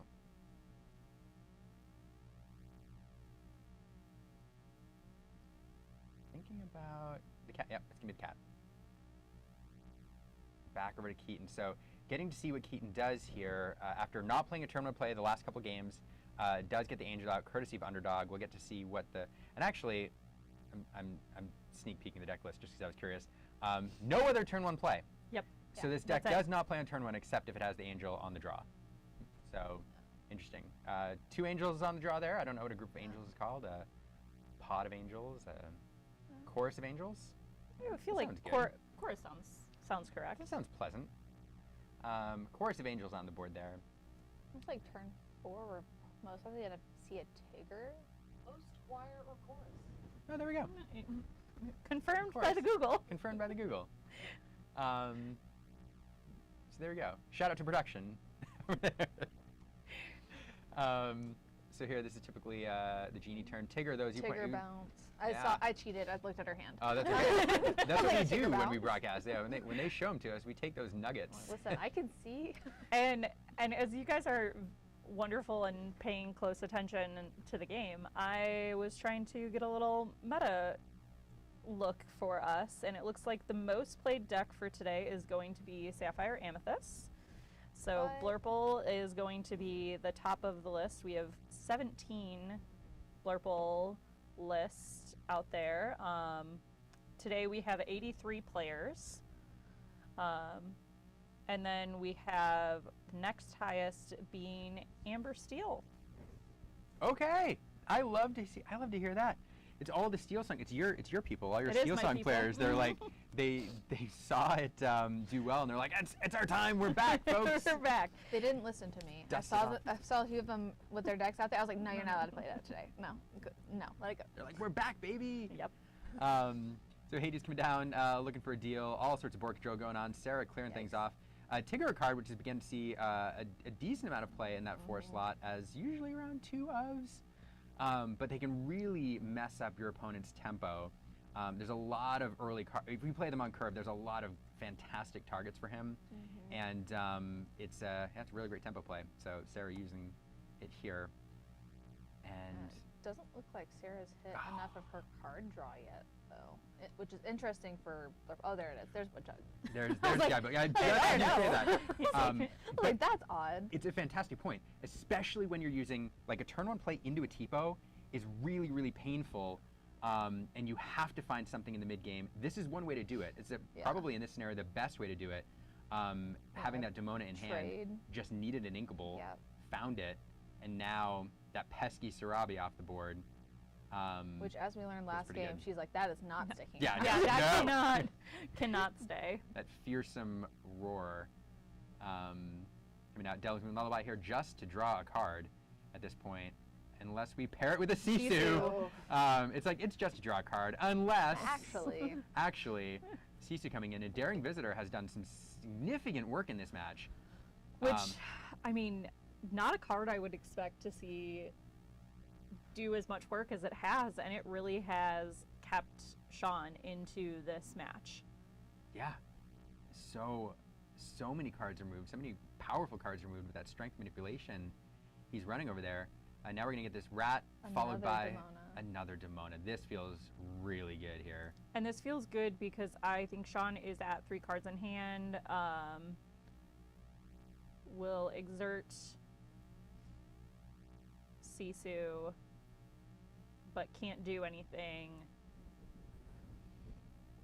Yeah, that evasive. So really just a card draw at that point. Yeah. But what can deal with goodness gracious. those Demonas that is going to pair up really nice with that Shark is World's Greatest. Because now you don't have to choose your own Scrooge McDuck. That's right. Now there are targets out there you can. And Maui Half Shark coming out here. You both mentioned this earlier, a card that this deck wants to use as a finisher. Yes, that's a shark pun. And Keaton finding one here. This is the first time we've seen it this match. So we'll see if he manages to leverage it. Shark, of course, a card that was incredibly popular in items builds, in Ruby Sapphire action builds as well. And kind of disappeared from the meta when Ruby disappeared with the meta. It's been put in timeout. And I was going to talk about that, but Sarah playing her 3rd Demona now. Golly. Followed by Into the Unknown. Oh, goodness gracious. Oof. And we're not going to get to see the shark in action. I'll stop talking about it. No. Bye-bye, shark. Yeah, bye-bye, shark. So sinking Keaton's plan there. You can tell it's one of the things this deck wants to be doing, so not having it stick around that turn feels really bad. Yeah, not getting any value out of it. And I'm not sure what a group of cargoes is called. I'm going to call it a coven, maybe. So witches. A quarry of gargoyles out there. Need a Aerial aerial. A clan of Yeah, gargoyles. There we go. That makes sense. Booster.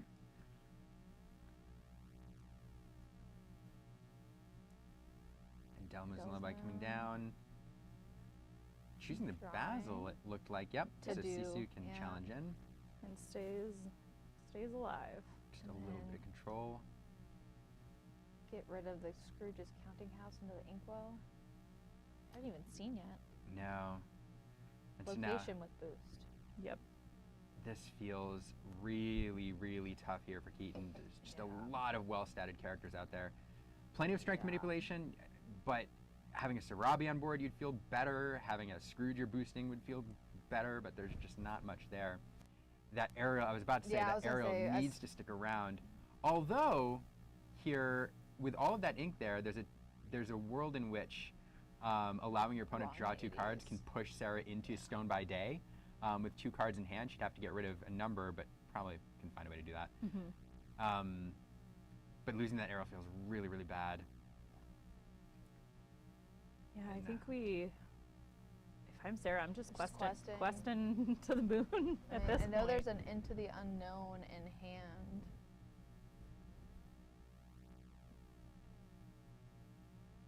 Yeah, at this point, that Sisu But just it's kind of like you can keep the Sisu. yeah, you can do it. She's done her damage already. Yep.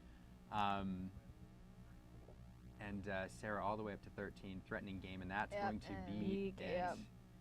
Just Triple not. Demona, you can't really do. I don't know how you can deal with that really in any in color. any game. Like that's hard Any to deal with ink in general. combination, that's going to be something really hard to deal with. Well, that's Sarah Moore taking that in 2 games? 3 games, I'm sorry. Yeah, taking that in 3 games, taking down a Golden Mickey winner in round 1 here. Keaton bringing in the spice. Sarah also made condiments, top as 8 it last were. weekend as well, so she did. That potentially might have helped her in this matchup where she got to kind of watch it in action last week to yeah. know, okay, that's What we're doing. That's what happens. But I will say, I really like what Keaton was trying to do. So much strength manipulation, so much removal. It does feel like without the shark, you're removing a lot of stuff. You need to find some way to accumulate lore every turn is the problem.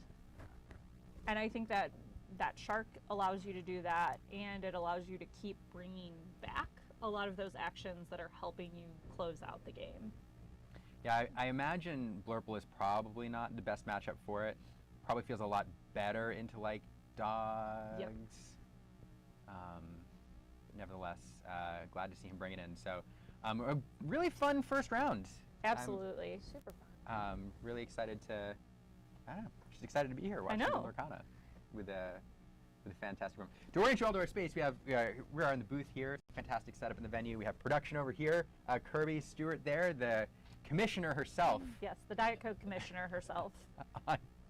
on production, rocking that, and then out over here to our right is the giant player room where everybody's out there. Just over 80 players are there, and there's a couple other rooms too where people are playing, and yeah, it's a lot of fun. I love it here. It's a great time, and we have a little bit of a more helpful meta breakdown as I add statistics here. So for Blurple, we have 20% of the room. Sapphire Steel has 7%. Interesting. People rocking blue steel today. Okay. Blue Steel. We have a hot handful out there. We have Amber Steel, The elusive with 13%, DCI guy. How are you? followed very closely. Are we out? Okay, we're still live. Sorry. We We have there we go. Amber Steel with 13%, Amethyst Steel with 12%, followed by what I would guess would be Dogs at 10%. So it's kind of the top. And then we've got a lot of spice. A lot of spice. There's a lot of 1s and 2s on your spreadsheet there that I can see, which is always fun. Where's Someone- Rainbow at? It's yeah, super fun. So a lot of fun stuff out there. I will say Blue Steel, I'm like surprised that it's that high, but then I'm also not, because I feel like Blue Steel players they're always there. They're always there. They're They're like- lurking. They're lurking in the background. They're like, this might be good, this might be bad, I don't know, I'm bringing it in anyway. So Might be good, might be bad. Either way, it's going to be fun. either way, it's going to be fun. Mm-hmm. And then I think the rise of, I'm both surprised and not surprised by the rise of Amber Steel. Yeah. It has only been 2 weeks now since Sky won CCS, and Diego brought it into Ghent. And normally, I think 2 weeks is not enough time for people to react as strongly as they have. When a new deck kind of bursts on the scene, people need to figure it out, they need to train with it. So I'm not surprised because it's done so well. It's a very good deck. I'm not surprised to see people trying it. I think I am surprised that in 2 weeks people have managed to assemble it, practice it, build it, bring it in. It's a huge conversion over the course of, I think, just a couple weeks, it's really cool to see. And those numbers may be slightly different, as I realize a couple of these I'm just gonna go with it. are Whatever you said. double. There's not less. There's more potentially. But wait, there's There's more. more. Oh, wait. I was gonna say whatever you said, we're going with it for the day. Yeah. Like that's what it is. That's reality now. Yeah. No, it's cool. No, we're excited. Yeah, I can't wait to watch some of that Amber Steel. It's a really, really fun deck, and it really is Steel Song's spiritual successor. It is. It plays a little bit different, but it definitely still feels very strong, like Steel Song. And I'm excited. I've gotten some reps with it. It could be coming back. I know think we you're could just let it sleep. We should just let it lie. Like, you know what? Let's let Amethyst have its time. Amber Steel can stay away. Amethyst, anything else. Right. Let's Ruby let Amethyst Amber can have its time. Ruby Amethyst can come back. It can come back. Oh, It can man. come back. I'll let it back. Okay, I'm still not willing to let Ruby Amethyst back. Sorry, Baker. Like, too good for too long. I guess. All right. Production perked up when Baker was mentioned. Production might be Baker's biggest fan. Oh, really? Yeah. True. Kirby, big. It's a fact. The Radigan did you? pin that he wears on his lapels now, that's from our good friend Kirby. Oh, fantastic. Fantastic. Baker's one of the most wonderful people. So that makes me happy. I'm just connecting dots now with the Radigan pin and You're like, everything else. oh. So, yeah. But no, the thing about the Steel Song deck is when it first came out, I was like, you can't call it Steel Song just because it's those colors and it has some songs in it. I was like, that deck has an identity. Yes. But then I watched it and I was like, you know, what Steel Song used to do was it would build up a bunch of singers and it would do way more inks worth of things in a turn than it was meant to do. And that's how it won. It's low resources, ink total, just doing all the things. This deck does that. Yep. But sometimes even worse because it brings Akud in and it brings in Willow. So now you can have 3 inks on the board and have like 16 inks worth of things that you've done both on the board and in your discard. And that feels like Steel Song. Yes, it does. And And I it's love rude. it. It's great. And it's rude. I feel like I shouldn't be in the middle here anymore. You're like, I don't want to be between these two. That's Opposite ends of the spectrum. the Steel Yeah. Song. There's the love, there's the neutral, and then there's Yeah. The me, dislike. the loathe. I like that it's back. Steel Song was mean, but like I don't know, it never felt as mean as Ruby Amethyst. See, Yes. as the Ruby Amethyst player that always had to play against people that were playing Amber Steel constantly against me, I hate it.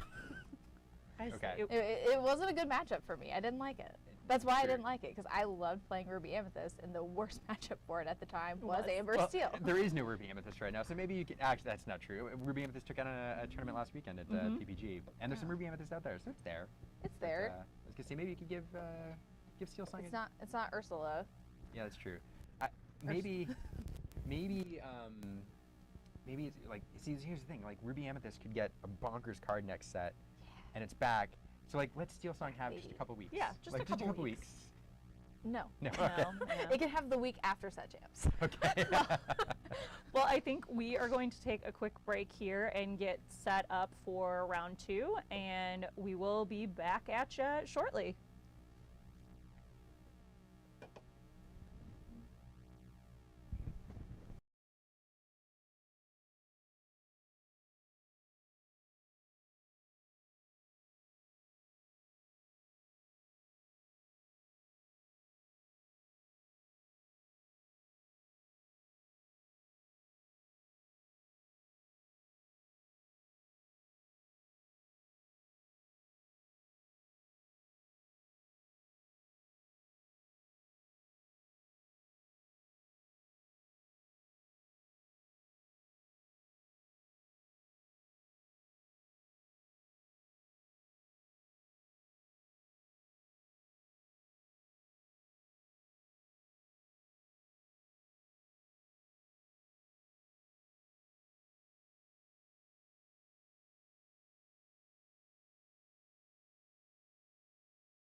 Welcome back, everybody, to the Diet Coke Invitational, or the DCI for short. Hello. Yeah, hi, Bree. It's Bree and me in the booth for this game, for this round. I'm having a great time so far. So excited. They were doing some giveaways out there, Oh, and yes. people were excited to say the least. It got very loud. It did get very loud. So one of the fun things here, so the entry, I don't know how they do it. Like, the entry is a 12-pack of Diet Coke, right? Mm-hmm. And so you're competing for some cool prizes, but every round, there's not just one raffle. There's like 4 or 5 raffles after every round. So players, no matter you win, you lose, you can walk away with something. Yeah, And they're good stuff. It's pack per win, and then the raffles. It is how they were doing it out there. There is a random wheel of all the various prizes, anything from Enchanted's, the exclusive Disney World Mickey Minnie foil mat, you name it. Things that were donated either by our lovely chairman and her better other half, and or various other stores like the Card Haven, and that donated boxes, product, you name it. And then so they'll click the wheel, randomly select what prize is going out for this one, and then goes, once the prize is selected, goes to the second wheel, which is all the players listed, and as well as the iconic Ariel is also in there. There's an iconic. I gotta go buy raffle tickets, because I don't have one yet. But it's super fun because everybody, like, between rounds, sometimes it's like quiet and everything, but the wheels going and people are cheering and it's a lot of fun. And between the raffles and the pack per win, everyone plays out through the whole day usually. Everyone's always here because, I mean, why would you leave? Why would you leave? Why would you leave? Why would you leave? You got all your friends here. Yeah. You're getting all kinds of cool stuff. Like, they bring food in for people. Like, it's crazy. Yeah. Like, it's the best event ever. Yeah, that's true. Free food gets dropped off, and people are traveling. Like, obviously, the Dallas-Fort Worth community shows up for this. There's a big, vibrant Disney Lorcana community up here that you all have. But then people are driving up from Waco, from Austin. I had people from Corpus Christi who made the trip, playing in their first big. A couple out there playing in their first big Disney Lorcana tournament here. People from Louisiana, 5-6 hours away. All over the place. We've got everyone in. It's very fun. It's very exciting. It gets bigger each time. Yeah. Every time there's more and more people. You know, it's funny. I talked to a player out there who said, I was talking to his friends and him, and they're like, you know, this guy hasn't played in a tournament or any event since the last DCI. And he said, yeah. He's like, I only play in DCIs. DCIs are better than DLCs. And I was like, whoa. That's a It's a bold statement. bold statement, but I mean, hey, the pricing. That's fair. The entry fee, too. The entry fee, you can't beat the entry fee plus getting free things also. Like, I mean, come on. Yeah, it's such a fun event. Speaking of fun events, we have a fun game for you this round. We're getting set up. Don't pay attention to those colors at the top of the screen. That's from last round. We're going to get those set up. I do say on the left right here, we have Lucas on Emerald Amethyst. My favorite color combination. And definitely one of my favorite players. Very sweet kid. Yeah, Lucas is a young Illumineer here, taking the win in round 1. I was pretty excited about that. And then you were saying, Bree, super excited to be a feature match. Super excited. He was pumped. He was already on a high because he won. I came out there and he was like, I won the first round. Like, he was in the zone, ready to go. And I was like, all right, how confident are you feeling? You want to get on a stream? And he was like, I'm here for it. So he has got his Emerald Amethyst, and he is ready to rock and roll with his I Don't Like Dogs. And the name of his deck is I Don't Like Dogs. So probably tailored to beat that. And on the other side, so Amethyst Emerald has some pretty devoted fans. I'm a devoted Emerald Amethyst fan. There's people like Artifacts out there who are known for those color combos. But I don't think any deck has a fandom quite like Sapphire Steel. None. And so on the other side, Jimmy bringing that into this event here. So Sapphire Steel fans, you get to see one of your own trying to take down Lucas on Emerald Amethyst. It'd be interesting. This, yeah. With the Chromacon, with the doesn't have the Emerald Chromacon in this list actually. Looking at his deck list, so. Yeah, I think I know what kind of list he's on. Yeah. We're gonna see how it plays out here. Let you all be surprised a little bit by his build. It's a list we've seen around, but it hasn't been that popular this set. On the other side, Sapphire Steel kind of always lurking around the fringes of like the top 5. Always kind of there in the shadows. Yeah, and it's I don't know. This deck, it did really, it's done well in some recent tournaments. Hasn't taken anything down, but always there threatening top cuts.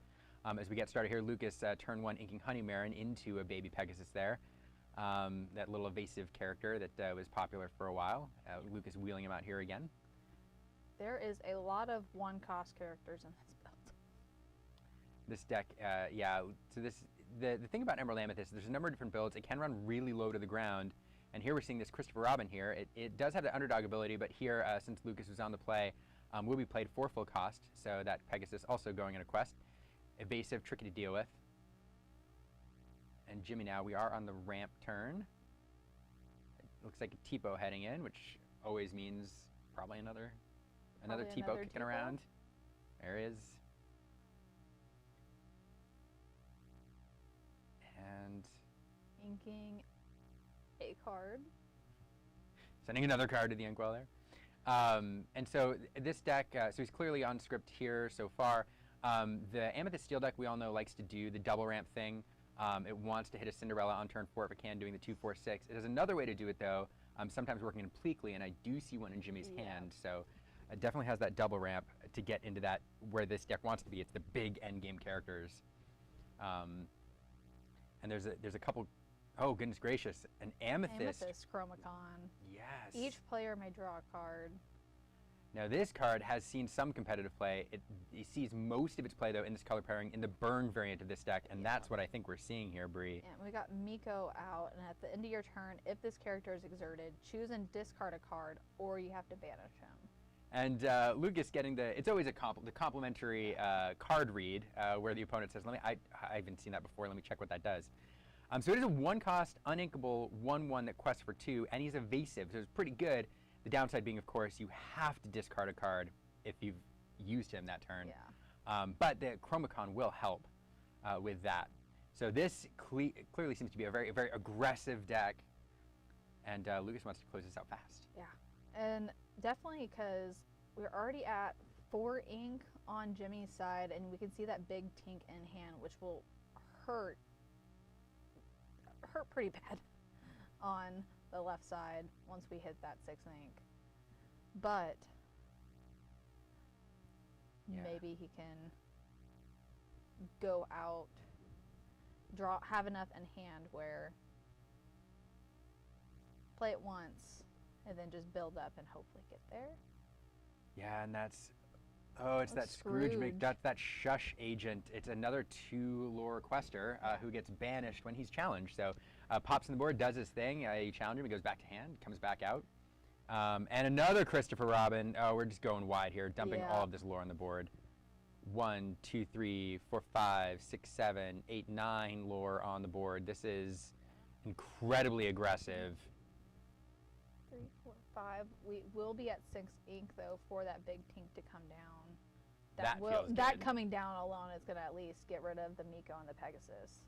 And I didn't see. Oh, I did see the discard there. Lucas having to discard that Palace Guard to keep that Miko up. Yeah. And big tink. You called it, Bree. Big tink coming down here, smashing boats, smashing the board, going to get rid of Miko and that Pegasus.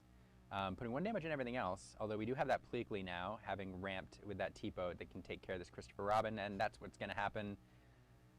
He's going to head off to the discard pile after doing his job. And now, Lucas sprinting ahead to 9. His board looks a lot smaller. And that Tinkerbell here, I mean, really, really threatening in this matchup. Yeah. Looks like both of them came ready to not lose to dogs. Yeah, right.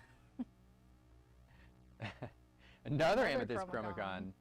The reason that Tinkerbell's so menacing right here is, you know, what Lucas wants to do, he knows that his character is going to start getting blasted, and so he wants to get value out of both that Scrooge and that Christopher Robin, like right now, if he can.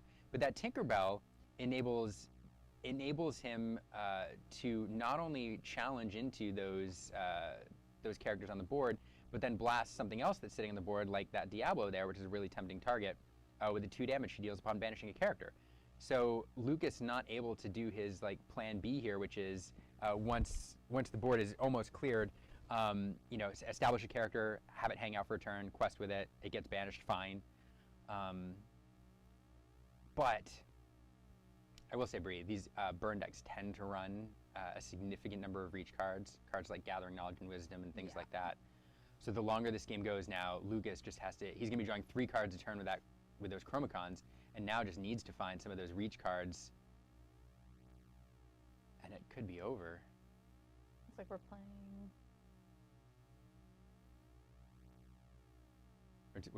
That's an ink pile there. That is the That's a definition lot. of an ink pile. No. Oh no! Oh no, poor Lucas. Which sends the Scrooge to the discard. You want that Scrooge to be challenged. You don't want it to be managed another way, because you're right, it goes to the discard.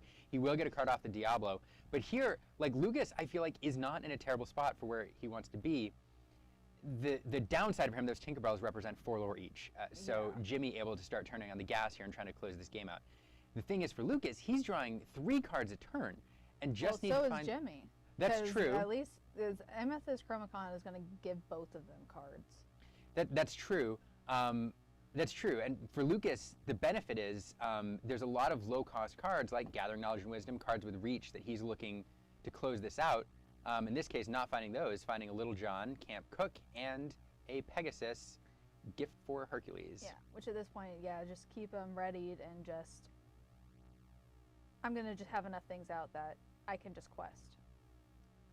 Every single lore matters here. Every character that stays up. Yeah. So at this point, Jimmy's like, can I find another Tinkerbell?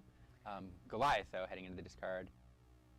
We're in the 1, 2, 3, 4, 5. Well, because he is one Gathering Knowledge and Wisdom away from just closing out the game this next turn. Mm-hmm. Yeah, that's a good point. Which, as much as he draws, if he doesn't have it... So Vicenza coming down here. Vicenza is going to deal damage upon entering play and banish that Palace Guard. Right. That at least takes him out of... That does leave that Shush Agent there, but no, okay, instead we're going to just Thunderbolt, blast that Camp Cook off. What are we doing here? A little bit of couple questing. Okay. Questing up to 6. So interesting, leaving the 2 lore Shush Agent up, rather than prioritizing those. That is an extra lore Lucas will be able to get this turn. And Chromacon. The start of every turn. Now we'll be able to go up to 16 this turn, just being very, very fast.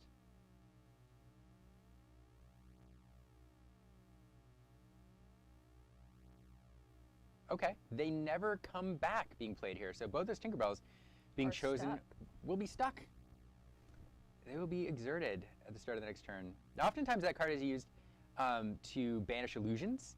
In this instance, being used to defend his characters feels like a pretty strong play there. Yeah. Yes, okay, and that's why now those Tinkerbells this turn after Lucas' quest would be able to challenge in, although... Still, Pleakley and Vincenzo are out. I need to check Shush Agent's text real quick. Right here. All right, when you play this character, draw a card and then choose and discard a card. When this character is challenged, return this card to your hand. Yeah, and so that's the thing. So I was going to say that those Tinkerbells could challenge in here and get rid of that Shush Agent, but no, they actually won't banish the Shush Agent, and the Pegasus is evasive, so those Tinkerbells not able to use their ability even if they were readied. Who can use her ability, though, are these Angels who each discard and deal 2. Yeah, able to throw snowballs, 1 each here, and I don't think those Scrooges are long for this world. No, I don't either. We're going to play Jasmine as well, and let's see if we see some snowball throwing. Interesting, no, Pleakley. Yeah, Pleakley going to challenge in, going to send that Shush Agent back to hand, and that will leave 2 damage for... Yeah, discard a dock to deal with one of the sus agents, and then deal with Pegasus, just saying, trying not to leave him any options. No options on the board, indeed. But now, immediately, readying and exerting immediately those Chromacons. They are permanently exerted at this point. And Lucas trying to find a couple cards to close this out. Just really get gotta be 2 Gathering Knowledge and Wisdoms, and yep, it's done. Yep. Now there's other cards he can use in combination, but can't. Let's see. Does There's 1, at least 2, white 3, 4, rose 5, 6, in Solor. 7, 8, 9, 10, 11. So Jimmy with cards to close this out. So Lucas needs to find a way, if he cannot win this turn, to prevent at least one of those characters over there from writing, preferably that Vicenza. 3, 4, 5, 6, 8, 9, 10. That puts him at 19, right? 1, 2.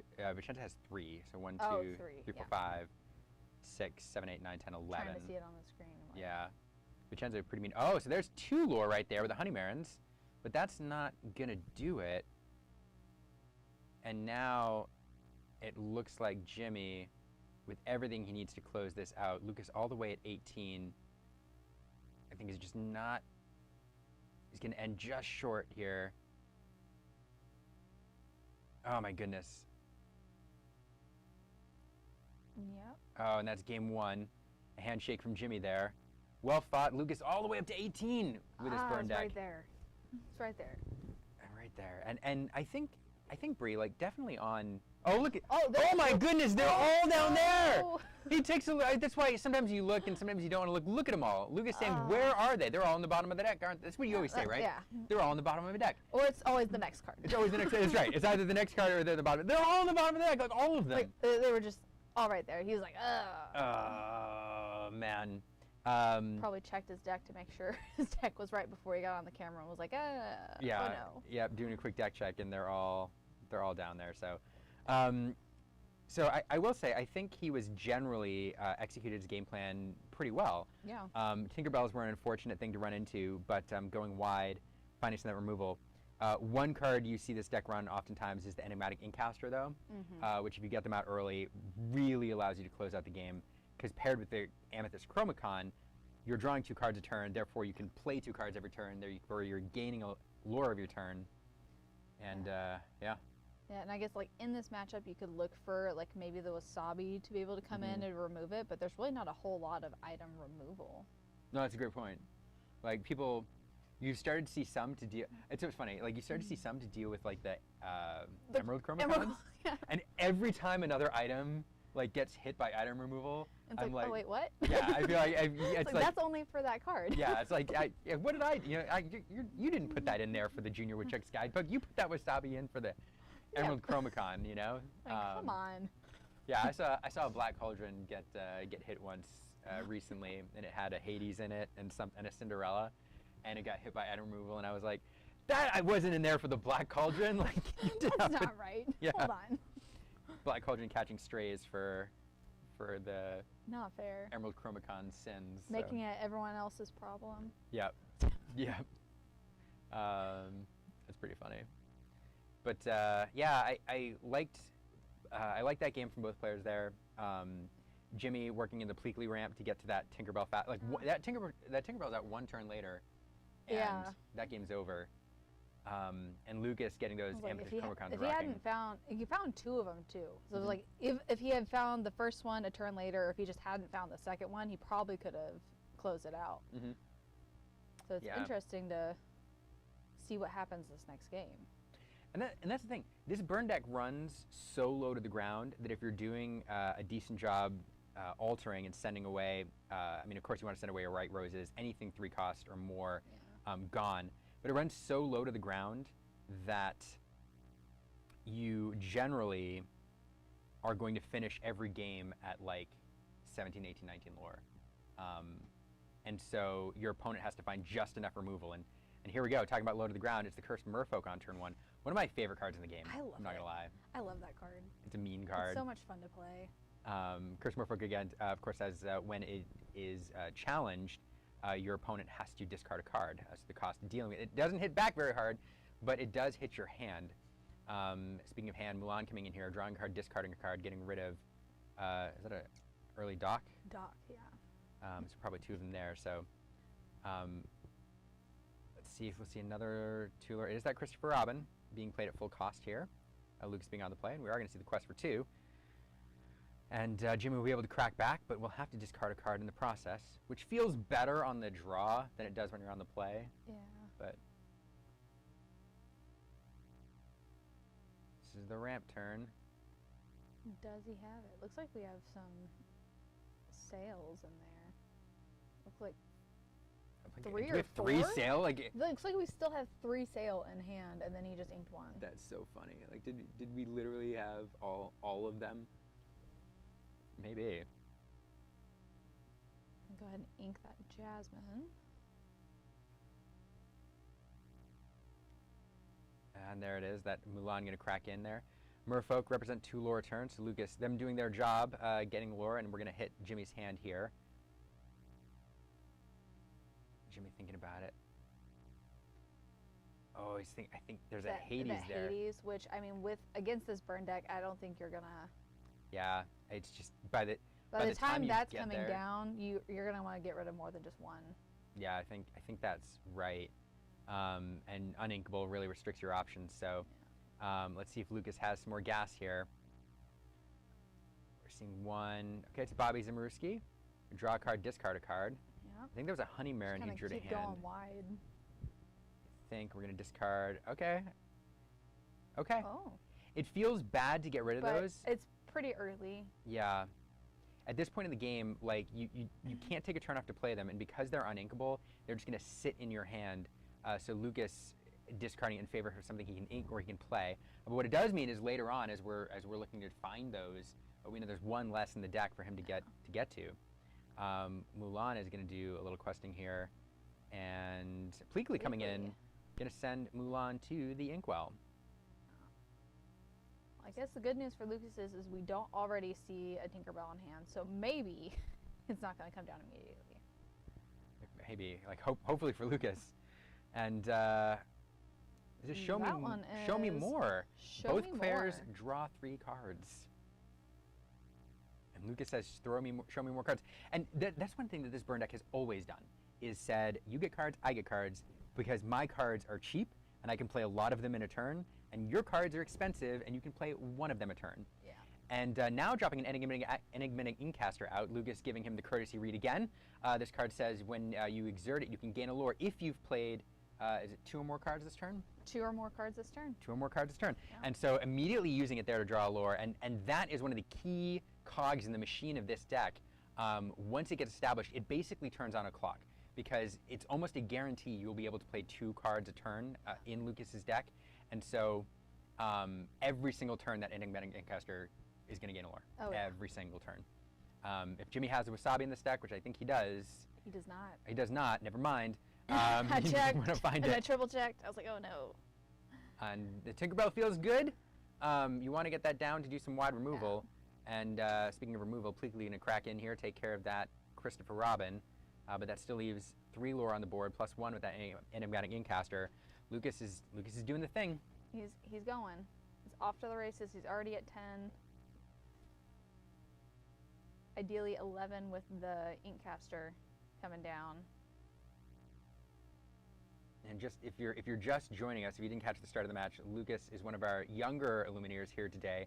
A very talented young player. I think this might be his first ever feature match. I think first feature match, and he was at the Charlie's Collectibles down in Houston a couple weeks ago, and for the kids, and he did make top 8 for that one, I believe, maybe top 4. Oh, fantastic! You love to see the next generation of player I love crushing it. And he is also one of those players, like, he generally just loves to play the game, and it's so much fun. Just like watching and playing with him is very fun.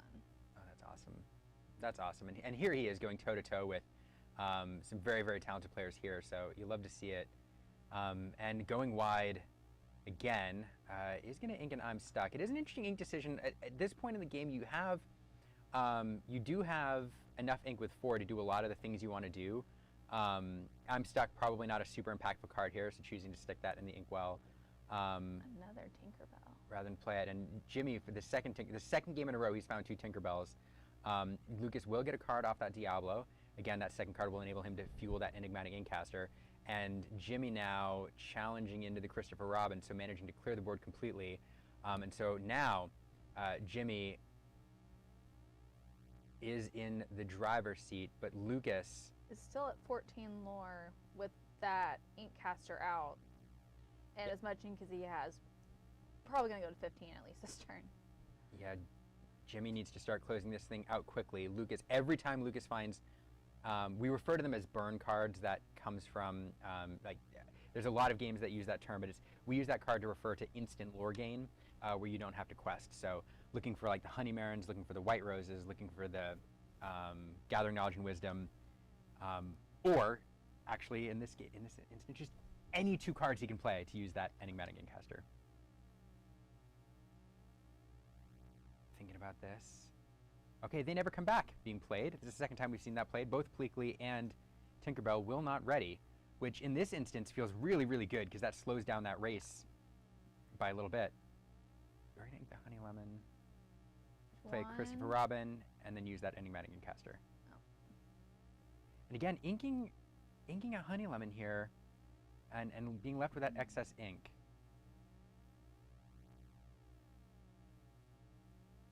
And so now Lucas all the way at 15. That Christopher Robin, if it sticks around, will go to 17, and that Enigmatic Incaster, in theory, will gain 1 lore every single turn.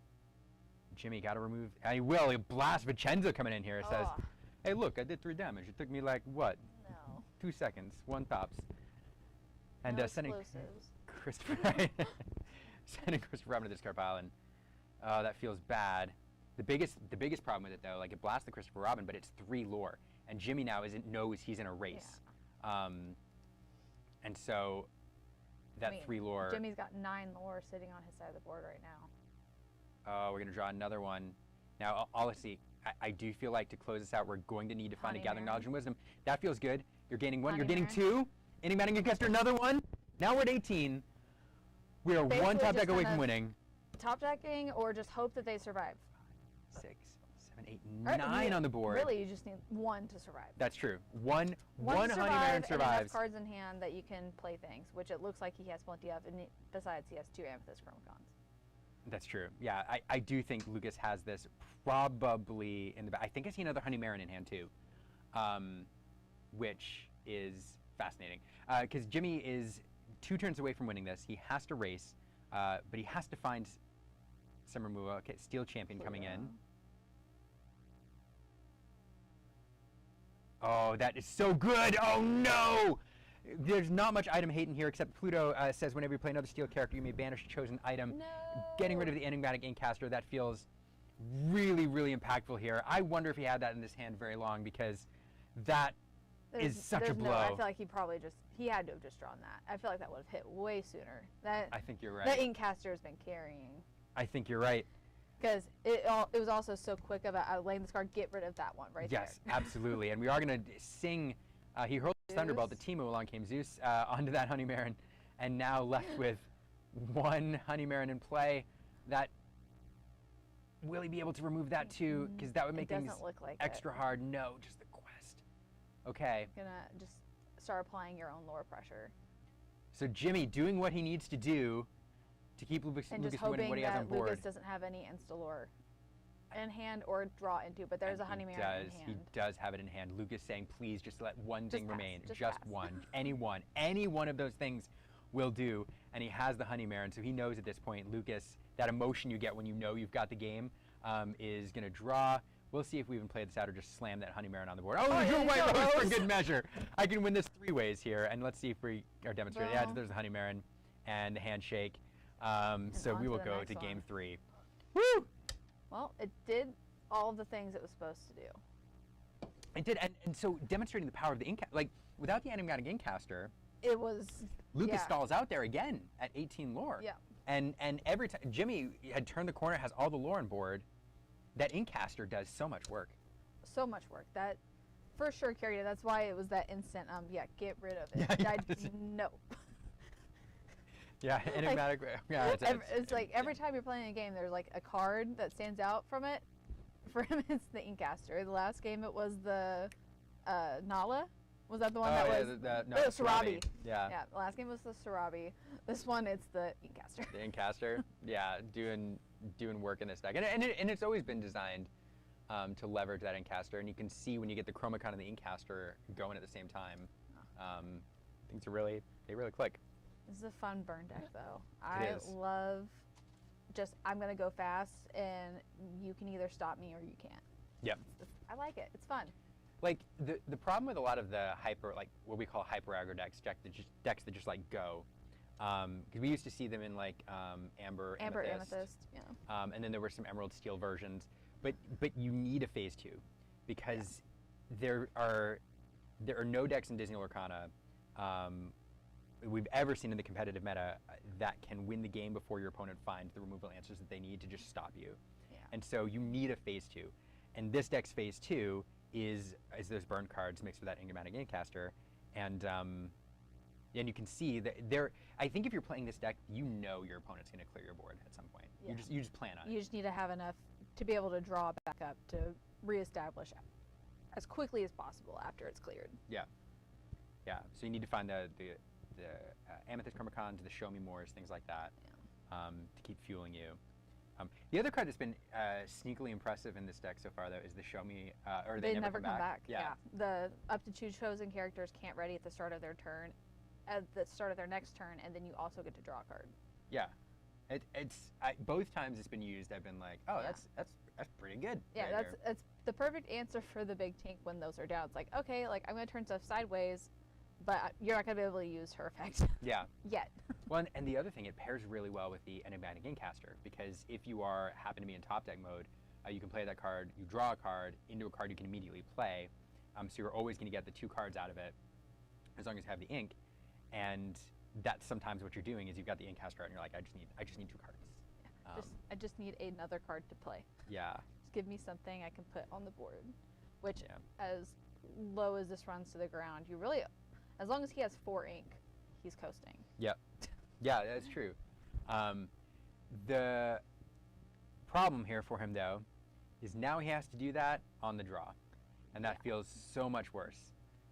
The impact, like Jimmy setting himself up really well here by stealing that game 1, because I think Lucas was on the play game 1 as well. I believe so.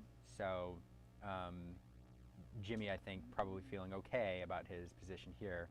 Lucas is going to want to close that as fast as possible.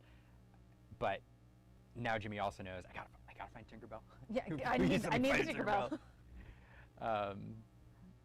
So we're gonna get that Mulan out first. The Disguised Soldier, draw a card, discard a card. You know, Angel's also probably really good into this. Oh, We just haven't really seen her a whole lot. We saw her at the end of game 1, but That's true. I forgot about Angel. That's great. Yeah, Angel on curve would be fantastic.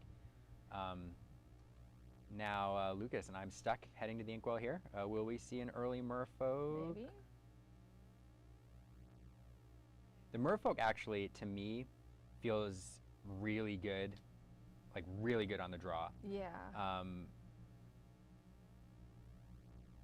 Oh, it's a Christopher Robin. Okay. Okay, so that underdog ability coming into play there here. we go. Feels pretty good.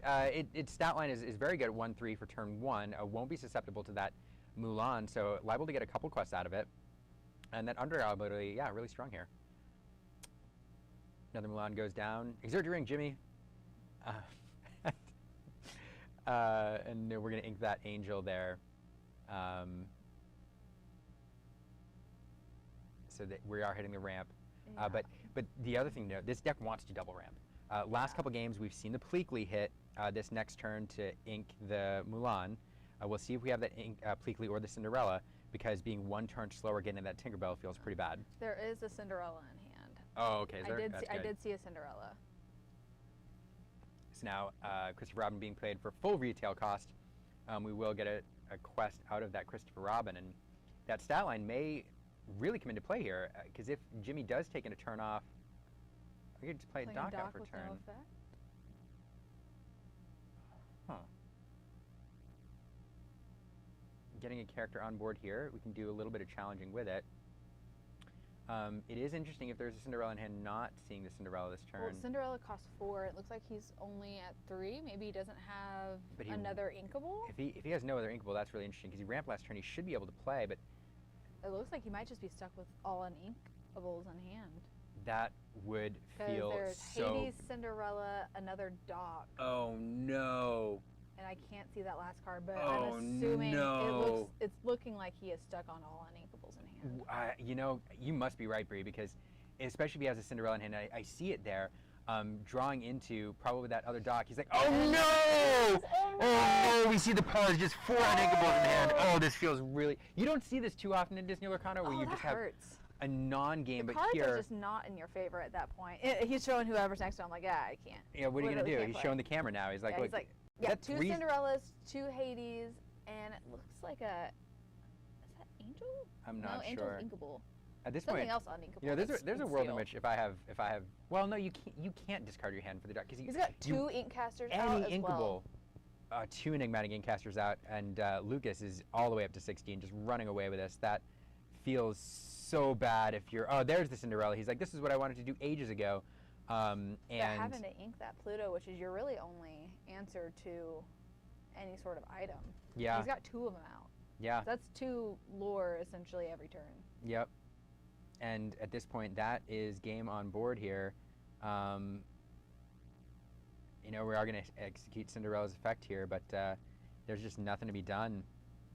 Lucas is going to take this down in really short order. Like, if you don't have ink, like, what are you going to do?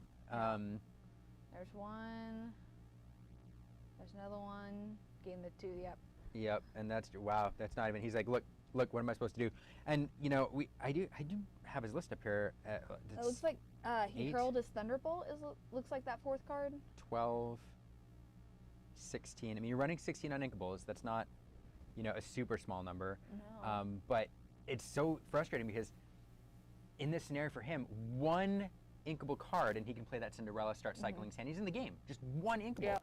And multiple turns in a row, the Just cards were against drawing him. uninkable. That's just unfortunate. Wow. But that's, so this is one of the things that running Sapphire forces you to deal with, because the ramp is so critical to your opening that when you don't have it, you need to send away maximum amount of cards that you can afford in order to find it. Otherwise, it's not a game. And when you do that, you really roll the dice, because you can get stuck with a hand like that where you don't even get to play the game. Yeah. Well, and it's also even counter to, on top of Jimmy's deck not doing what it needed to do, Lucas's deck did exactly what it was supposed to do. So, I mean, it was like, okay, well, we're going to have 2 ink casters out, and we're going to have all the 1-cost cards, and you're going to be able to play everything. It's going to all go perfectly for you, meanwhile, your opponent's stuck at nothing. So, you know, it's turn 4, and Yeah. good games. Yeah. We've got table 2. Oh, bonus is- Lorcana. We're bringing it to you. Another one. Productions. Another one. Another one. Production says, let's go watch another match. Here we are coming into this game here now. We'll figure out where we're at. What we do know is we're seeing some Amethyst Steel. We're seeing some windows. There they go. And we're seeing Amethyst Steel against Amethyst Steel Sapphire versus Steel. Sapphire Steel. Oh, look at that. Production is on. Wow, that was fast. Right. It is his game 3, folks. It looks like. Dashi's Ashtonian. Clearly Alright. the Amethyst Steel in the driver's seat here. All right. Okay, I know that hat. That would be Mr. Matt Shafik getting our deck list pulled up here, folks. And then that would mean he is playing against Ashton Rich, who's on Sapphire Steel. Now we are getting bonus Lorcana, but it might not last terribly long because it looks like Matt Yeah. is Mr. Shafik on the left here is pretty wide. very much in the driver's seat. 1, 2, 3, 4, 5, 6 lore. We are playing a bit of removal here. Going to get rid of that Calhoun. It does feel like if Ashtonian can just can keep him off the win this turn, those Peats will enable some significant card draw the next turn. We just need to keep him off the win this turn. Losing that Pete feels bad. That Pete's going to challenge in, banish that the Demona, but you got to do it. Dash left with Yeah, you can't leave. 3. All right, Tinkerbell coming down.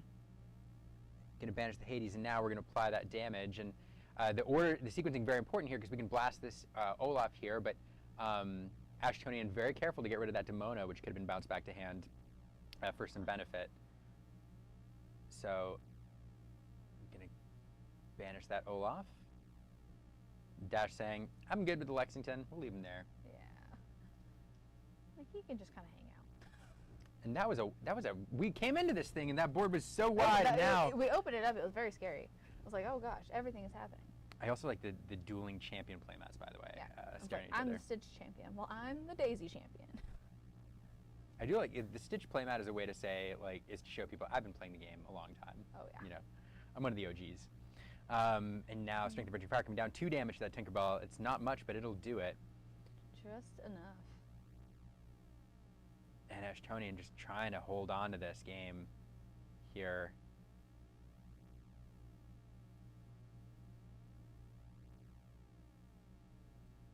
I do love that.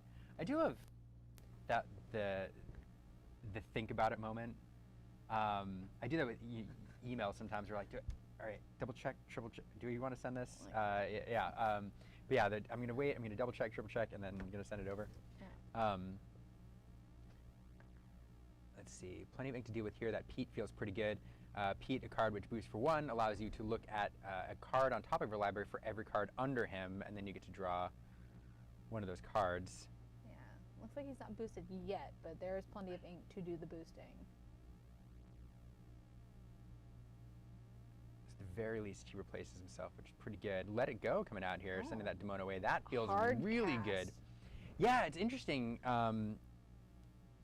It's interesting. So that it's tempting to sing it with Pete to reserve your resources, but Pete, he doesn't do his ability upon the boost. He does it whenever he quests, and so to get that card, you have to leave him upright. But no, you know, just ignore everything I said. At this point, we're going to sing with him Sing, sing. anyway, There we go. and just get everything into the inkwell.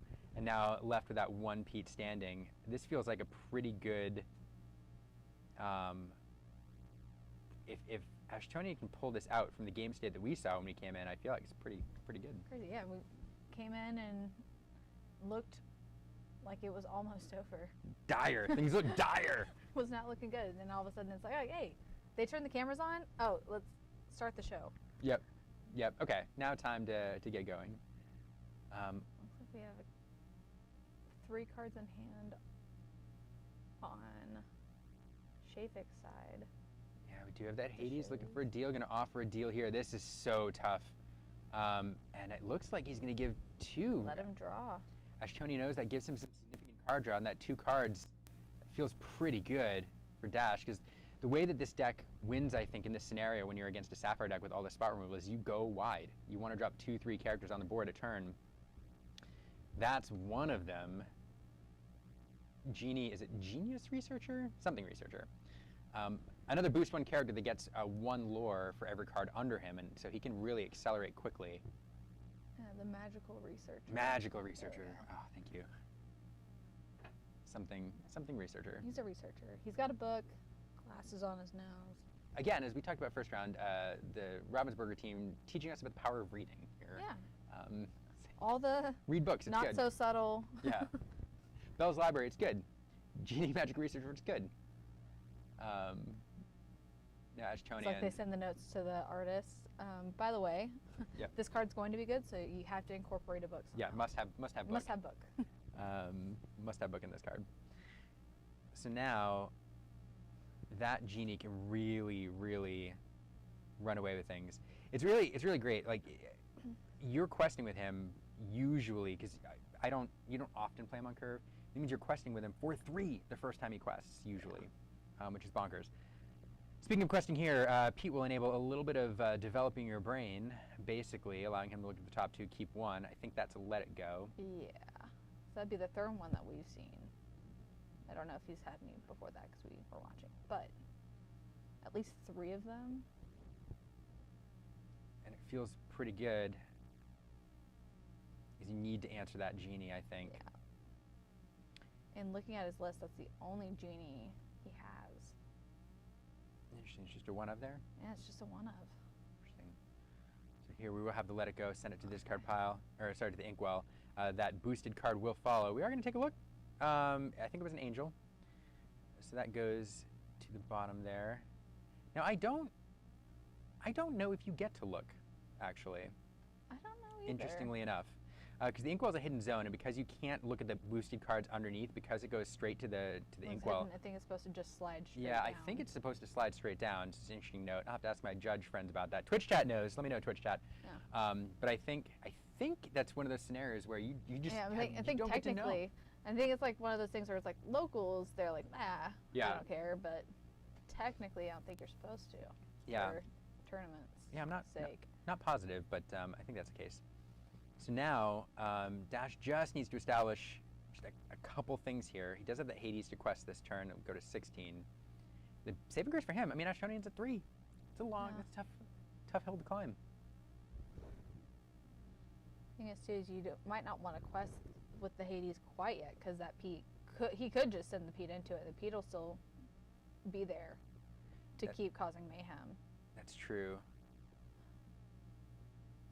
Pete is challenging. He's There's not Angel. questing. Speaking of mayhem, here comes Angel and a Lexington and a Calhoun. I mean, that's Okay, just gonna go wide, yeah. this is what you have to do to Yeah. close this thing out. You have to go wide, and now putting game and on now- board, Yeah. and that is a tough spot. That's a really tough spot. Because again, I mean, plenty of answers here, but like we've seen 3 let it goes already. The likely, I mean, there's still strength of a raging fire. There's still, he hurled his thunderbolt. Could have his own angels. Mm-hmm. It's a lot to deal with, and as you pointed out, that Hades is susceptible to that Pete. But now with the Calhoun, even if you did try to true. swing it into it, okay, he's still gonna get the same amount of lore. That's He's true. a Calhoun. Calhoun representing 2. So here we are just going to quest. We're going to look. So not doing the extra boost ahead of time, trying to have as maximum ink. I do see a strength there, I think. Sending that. But strength still isn't quite enough on its own. No. Checking in probably to see how many songs are in that discard. There's 2 there's thunderbolts so many. and 3 let it goes in that discard. So what we miss in this game is just like Not Ashtonian chaos. just blasting things off the board Yeah. continually, just trying to keep Which things is under makes control. it even more impressive that when we did log in, that Dash had so many characters out, because Yeah. there's a lot of removal in that discard just now. So much. And this is just tough, and it is how you beat these Sapphire decks. It's going wide and forcing them to deal with multiple threats a turn. This is one way to deal with it. That So is this one. this Hades is going to come down here and going to send that Yeah. Calhoun, and it's probably out of the characters with the biggest impact on the board. I think that was probably your best option with the P already exerted. Yeah, I think you're right. Like you have to make that choice because of the extra lore. I think you'd love to get that Angel off with its resist. You'd love, well, Lexington's fine. Yeah, Lexington's fine. Lexington's That's- fine. But that Calhoun with Hades, its I mean, lore. kind of already did its job. And so that won't be game, but Dash is getting awful close here. Drawing into an Elsa, that feels fine. Like Elsa normally a great character in this scenario when you have a wide board, but Dash wants to close this out, so wants to use his characters to go up to 9. So now I think probably trying to figure out, do I deal with that Pete while going to 18? Honestly, if he can go to 19. I would just quest, go to 19, play the Elsa, and just don't do anything with her. Just call it good. Just quest with the 3, and then just say, deal with my Elsa or don't. Dash doing just that, saying now you have to find a ton of answers. Importantly, Dash's hand is empty, so the Angel with resist 2, which is going to be pretty important here. So Hades not able to answer either the Angel or the Lexington or the Hades on its own. So it's just, again, a tough spot.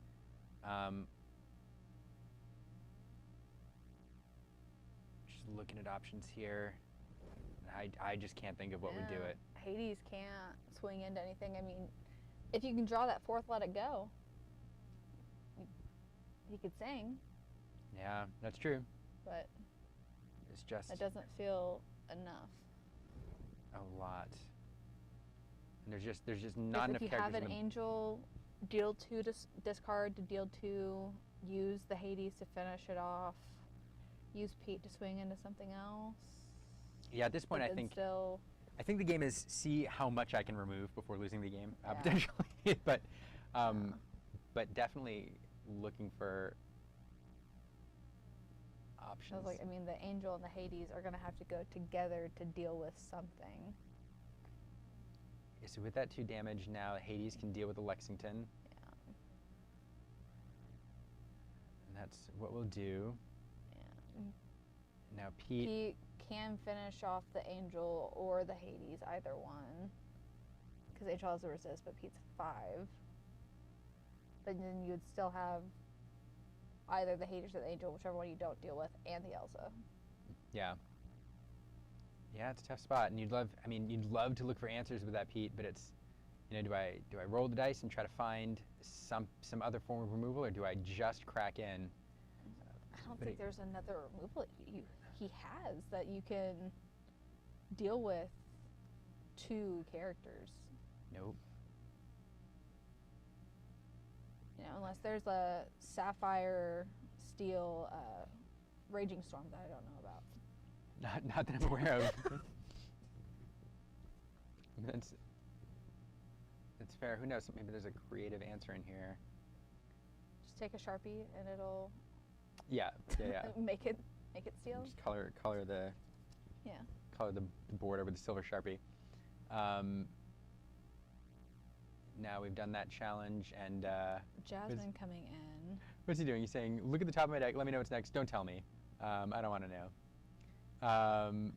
But there it is. There's that removal that he needed, but still not enough. And Dash taking this down in 3 games. That's a lot of fun. There's our bonus round here. So Sapphire Steel going down early, although it won in our other. No. Nope. No, it did not. It did not. Sapphire Steel getting sunk. Not a good round for Sapphire Steel, No. apparently. No, we showed you 2 Showed you Sapphire 2, Steel gave them fans. the option. We tried.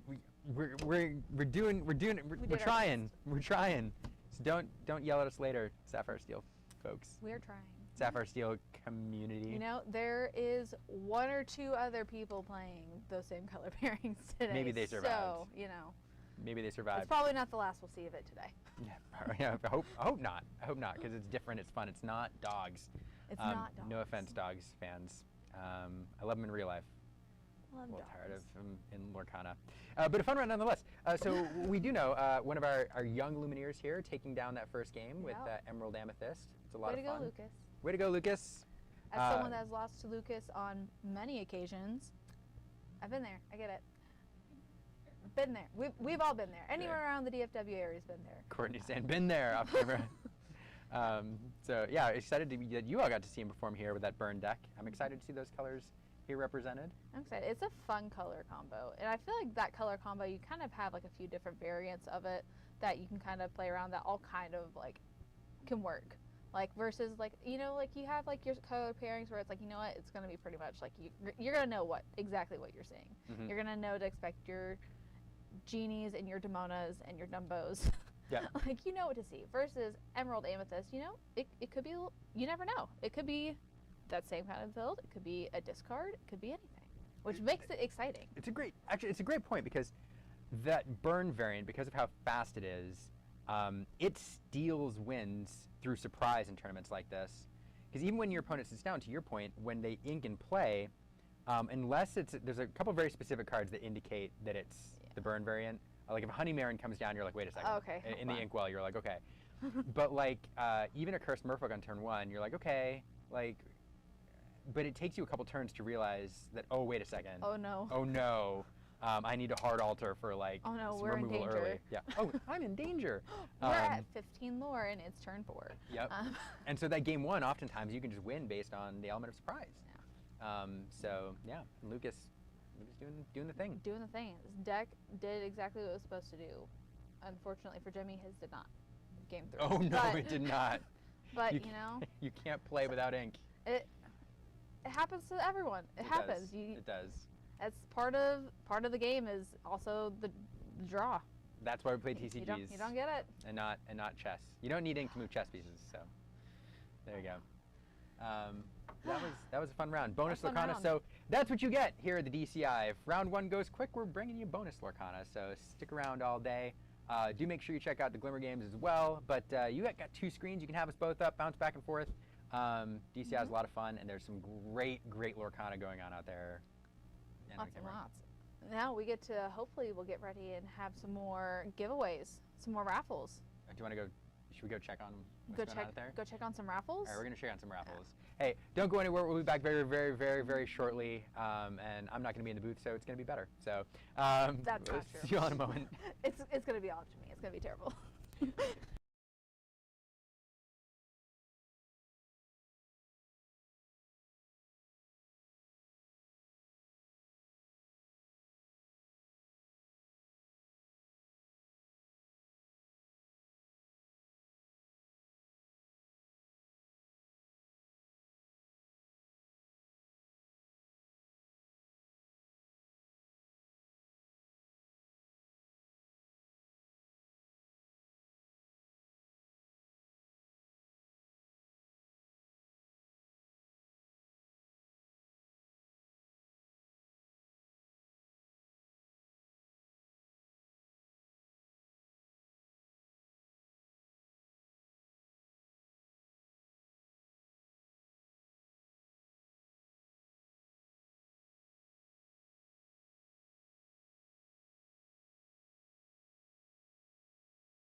Hi everyone, welcome back to the DCI.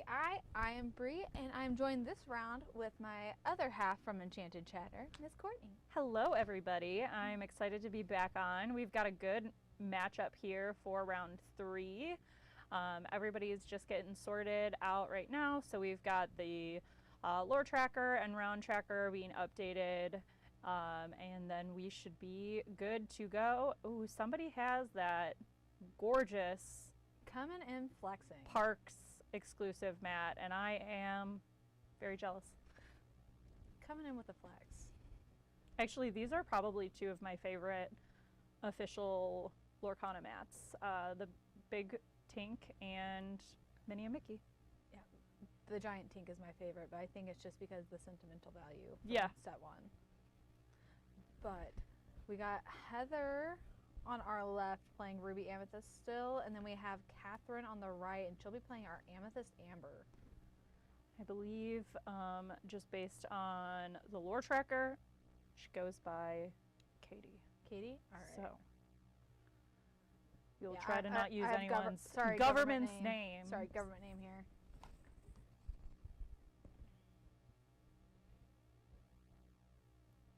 And I also feel like this is where you'll get some girly pop knowledge in here. I feel like she has a Cakeworth Disney top on, and I'm a little jealous of it because those are super cute. They're these really cute plaid tops that are like the colors match whatever movie they're for, and then they have like usually a couple of things on like the sleeves, and then the back says like a saying from the movie, and they're always really cute. See, I just appreciate that she's in color theme with her deck. Also, Like, match. love to see it. that. Even has the purple sleeves to go with the amethyst. I love it. Nails on point. We love when the girlies are here on stream doing well Show at an up, show out. event and are What up? also It's the perfect Enchanted kicking Chatter butt. round. It really is. That was not planned. We do pick the rounds and the matches, but we were picking off of deck lists. Yeah, we we knew were that like, people oh, this didn't is a good want a color bunch combo. We of haven't mirror showed these matches. yet. And a couple of our top tables this round were all mirror matches. So we found us a good match to watch on stream. I am super excited about Katie's list though, because it's going to be really fun. I'm excited for to see if this John Smith's compass comes out. Yes. Solely because the TFM 3K that we just casted. We was learned the first time that we learned about that card. So and we that was learned fun. what that card was versus when we were playing sealed events and completely were reading it incorrectly. Was not playing that card correctly. But, here we are. We live and we learn. And now we know. Grandmother Willow. We joke that my mother-in-law has the best luck in opening up packs because she opened up like 3 packs. It was legendary, and then a foil Grandmother Willow. I was like, okay, I'm not going to touch anymore. You know the rest of them. Yeah. All right, starting us off, we got Diablo down Ooh, with and a then Christopher Robin. and using that wonderful underdog ability to get Christopher Robin out on turn 1. And Scrooge, as we learned from round 1 earlier in our Ruby Amber deck, Scrooge can get beefy quick. So watch out.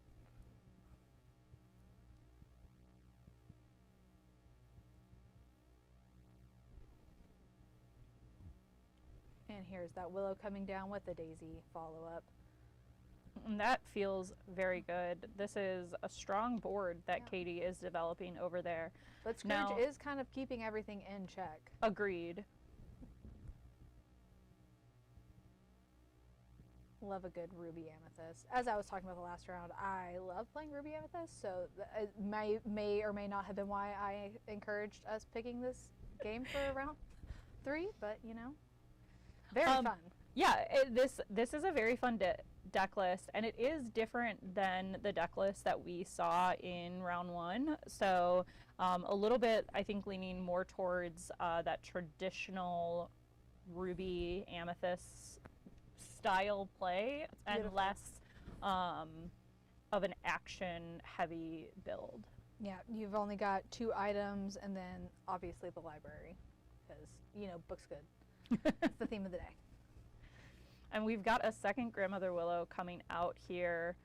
and With getting a follow-up of I pausing for a moment. love this, getting Percy out there. So Percy is a 1/4 quest for 3, and this character cannot challenge because Why would you challenge? the sweet puppy's in an ice bath. He's a sweet boy. I love just the heavy Pocahontas theme that goes on now in Amber with this new set. Agreed. Both Amber and Amethyst. So this deck is playing quite a few Pocahontas themed cards, and honestly, some really good synergy with that, paired with the Grandmother Willow ability to decrease the cost of cards. Yeah, and I mean, John Smith's Compass, as we learned, can draw you cards as well. But if you're already so heavily in the Pocahontas theme and you're already going to have her, I mean, you might also get that additional value from it. And we have 2 Scrooge McDucks out. And the other card Just that kind we of a see out there is There's the Compass. that Slushy, which is a 5/5 evasive. So a lot of heavy hitters on Heather's side, which is really causing Katie here to, you know, build up this board presence, but not quest, because basically we're seeing on Heather's side an answer to any card that quests. So I think Katie is really looking to build up that board presence before they decide to turn anything sideways. Yeah, not a lot of high questers on Heather's side, but they're big, they're beefy. And if your opponent can't turn things sideways, you just have to get to 20 before they have enough characters to get to 20 in one turn. And it did look like we triggered at the end of the turn the John Smith's Compass, and we were able to. Yeah, so as that card reads, it's at the end of your turn, if a character of yours challenged this turn, you can banish this item. And then at the end of your turn, if none of your characters challenge this turn, reveal the top card of your deck. If it is a character card with cost 3 or less, or named Pocahontas, you may put it into your hand. Otherwise, put it on the bottom of your deck. Not to be mistaken for 3 or less and named Pocahontas. Semantics are important in card games. Who would have Explain- thought? Reading card explains card.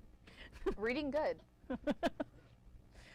To be very clear, we are making fun of ourselves because we misread the card when we played it in sealed, and felt really dumb when we were casting for the TFM 3K. You could see it in real time of us being like, oh wait, that card does not work how we read it. And that card is much better than we thought it was. But I do think it's a very good addition to this build, especially Yes. with the Pocahontas in there, because you also will have that legendary Pocahontas that you can hopefully pull in. And right now, Heather is really, she says, hey, I got the board state that matches yours. Now with the Lumiere out there giving everything extra strength, you can turn sideways and you can meet me at 10, but I'm gonna swing back.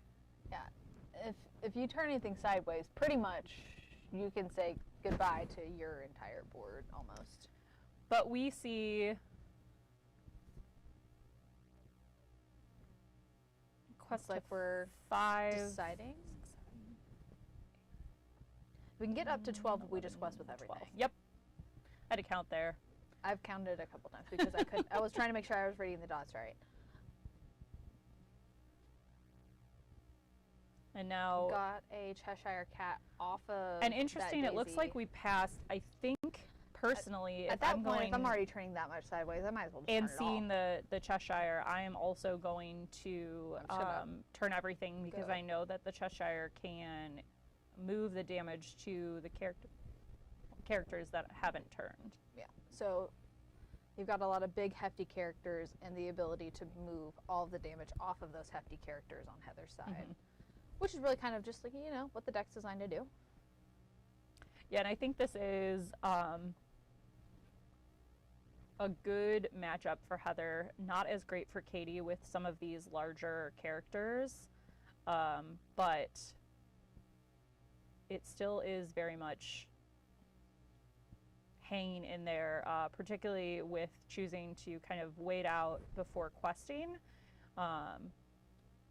and have that board presence. See, and this is where if that cat does come down on Heather's side, because those Grandmother Willows only have 2 health. Yes, So, they do only have. and then Mowgli also is a 1/2. Daisy's the 1/4. But with that Cheshire Cat coming down, boosting it, essentially, you're just kind of passing up on free lore. But there was enough characters, or at least, with only 3 ink, I can see keeping the Willows because you want to make sure you can at least play. That's a free card you can play, essentially, or each turn on Katie's side with the Willows. But the Mowgli and the Daisy, maybe those had just come out, and that's why I was miscounting.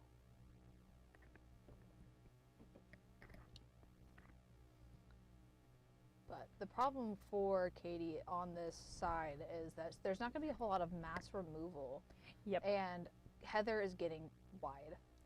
Yes, and I think the fact that Katie can't swing into some of these 17, 18, characters 19, 20, to banish them. 21. Yeah, and lethal is already presented on board. Yeah, due to their willpower just being so high right now. Yeah, so it's like you're going to have to deal with 2 things, or at least deal with that Diablo just to buy a turn. But Lumiere makes everything hit for something, and you only have 4 available to be able to swing at anything. And most of that stuff is so large, you're just not going to be able to take. The Scrooges you can't take out. Throw everything into the one Diablo that doesn't. It's buying you a turn.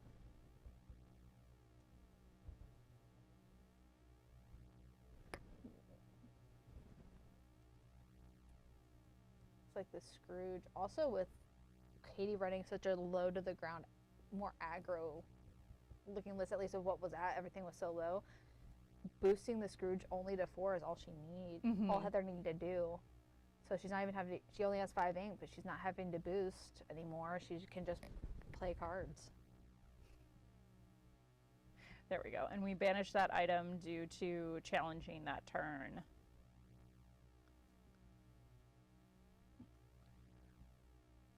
We'll say just a big shout out for our judges and all of our players that are playing on stream today. It is very hard. A lot of these players that are playing today, while yes, play competitively and have been to larger events, there's also a good chunk that have not been at some of these larger events, so this might be the first time on stream, and that can be really nerve-wracking.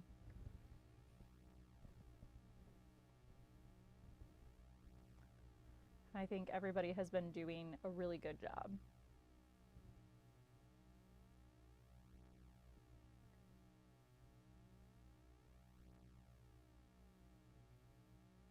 It looks like we have like we're on to Heather game taking game 1 and moving on to game 2.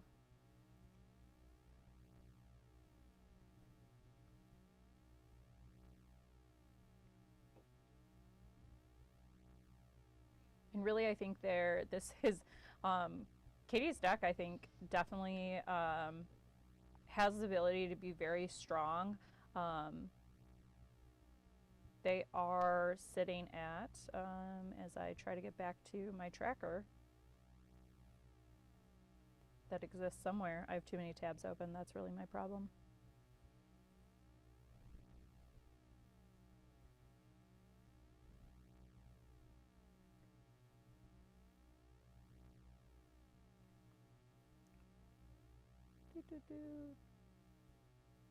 Oh. Well, fun fact. So Katie, who is on stream now, also is a wonderful follower of ours, Fairy Queen Tink. So she actually drove 5 hours to be here today, which is wild and awesome. And we love it. Also now the girly nails and the outfit and everything matching. Everything makes more sense. Yeah. The pieces are all fitting together.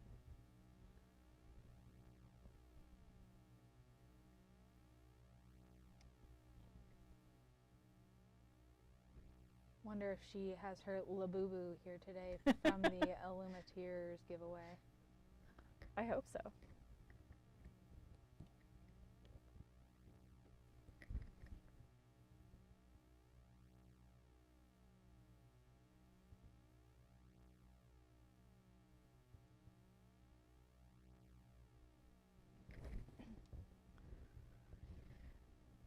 So I really enjoy today that we have a lot of meta, obviously, but then we have these fun decks coming in and actually performing really well. We see a little bit of spice from the community as well, which is always fun to get that added into. We love our fun decks. We always want them to do well. I feel like puppies need to come back. We've gotten more dogs. All dogs are puppies. Obviously, we have the true dog deck, but I need some puppies back in the world. I feel like dogs might be people might be saying there's enough dogs for now. That's true. Let the dogs rest. Who let the dogs out? This is very true.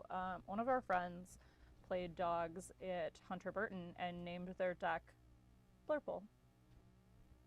And the way I uncontrollably laughed at that is next level because it very much fit our friend's humor, but it was delightful that he named it Blurple. All right, starting the game off last round. You could tell Lucas just didn't want to lose the dogs because he named his deck his Emerald Amethyst deck. I don't like dogs.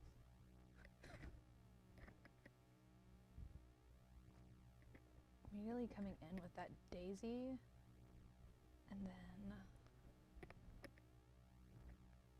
we've got Christopher Robin out here. Is that Liquidator? And I believe that is Liquidator. As an uncommon, it is if this is your first turn and you're not the first player, you pay one less to play this character. Yeah, and so one of those Reckless. underdog character or abilities that came in with this set. And it's funny, I feel like we kind of predicted that those wouldn't see as much play as I think they actually have ended up seeing play. Yeah, and there's a lot of underdogs. There are.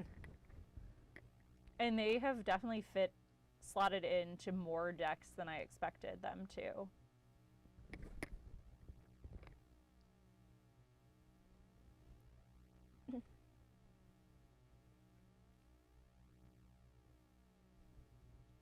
Hand size Sisu coming out.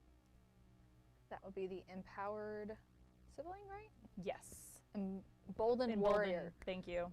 Sibling is the, I said the yes, larger one. The larger one, yeah.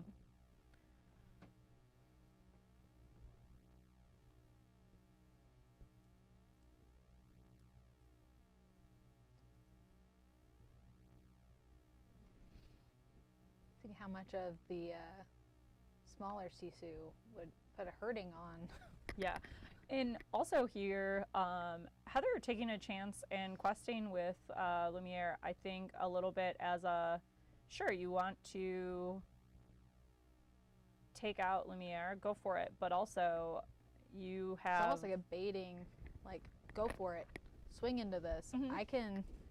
And most of these characters on board only have one strength, so you're going to need to swing in with two and not quest with those two, so that really goes against Katie's strategy with this deck, which is definitely a more aggro approach. And then there is Isis Vanderchill. Yes, so this is going to have that ability to exert a player when, or exert a card when played. Exert the whole player.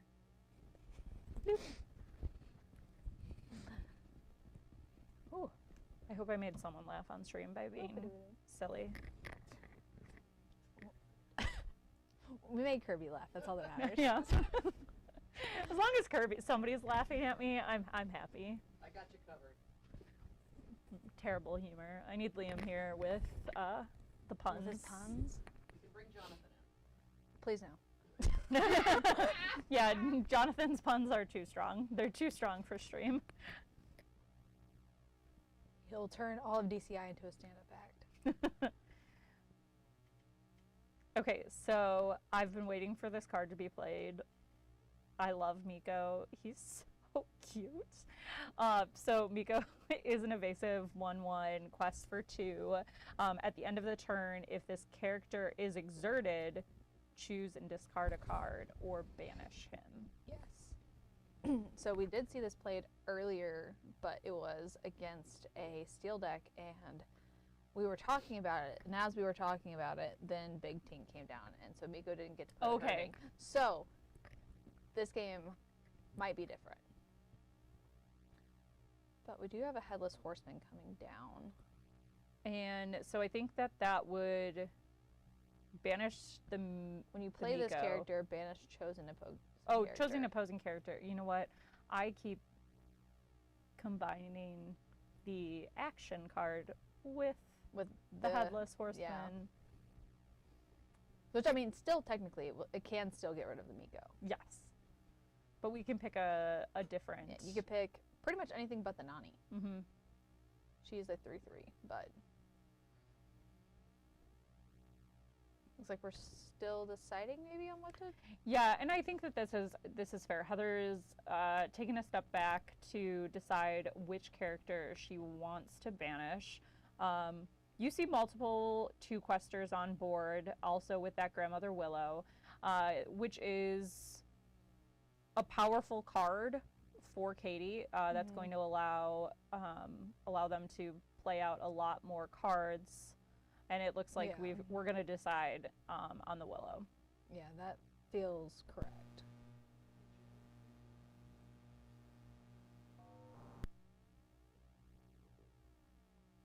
And onto the turn.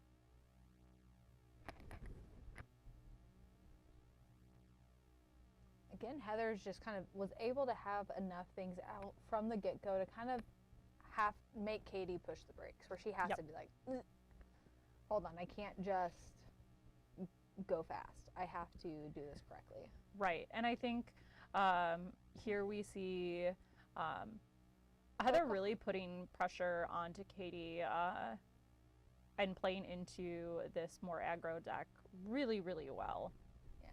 That Pocahontas coming down, giving the Nani the ability to be able to quest for 1 more.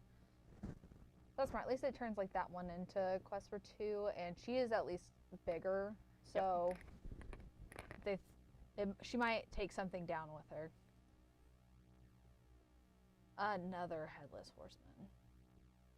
So really Heather has a lot of answers here and playing really well in this match. Yeah. Just gonna slowly start ticking away at the high questers. Yes.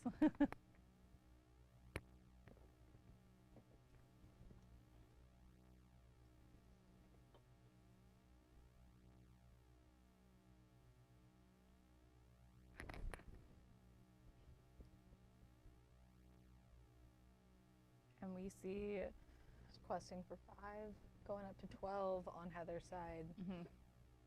and threatening then 2, 3, 5, 6, 7, 8. So game on board. Yep. Which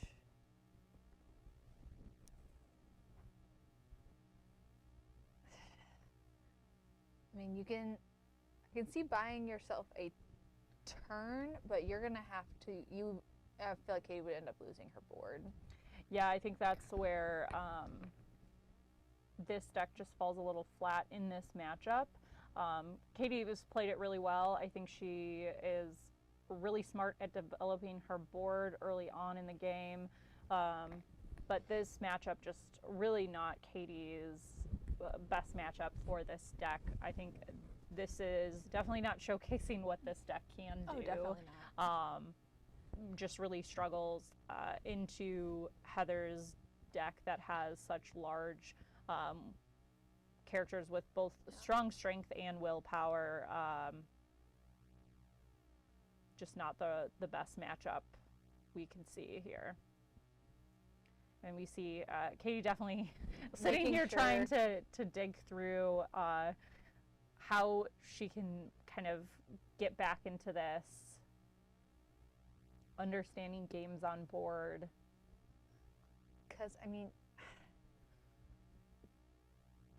just there's no removal really Right. in her deck, so she's gonna have to challenge with what she can.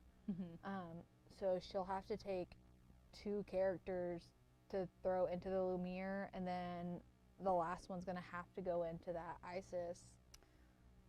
Well, luckily, the Pocahontas that she has out right now is going to be a 2/5, so that can take out the Lumiere. Oh yeah. That definitely looked like a 1. That's It's why I all was good. looking there It's and not hard here. to tell from just the stream, but And see Percy coming down with a down. 1/4, and he can't challenge, but Katie's pretty far behind on lore. With you can buy a turn with at least getting rid of Lumiere, Pocahontas. But honestly, you're gonna want Pocahontas to go into the Isis so she can survive, or not. Oh, taking out Headless Horseman? which is a 2-quester, so I Yeah. definitely understand that.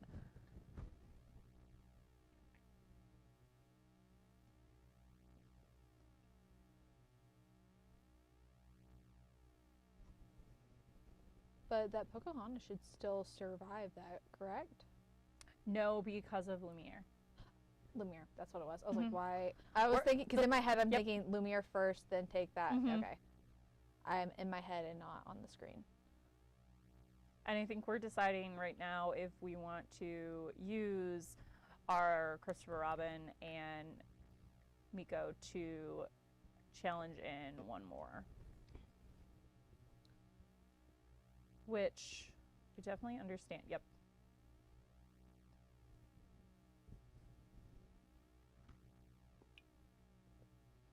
So buying ourselves another turn.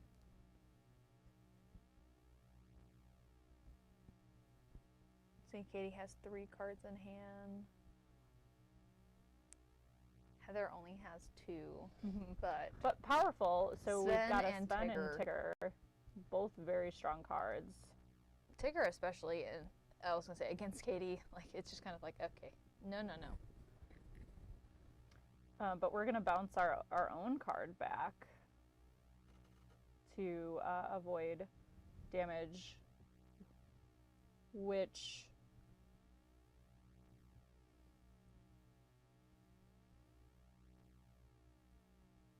yep, great play there.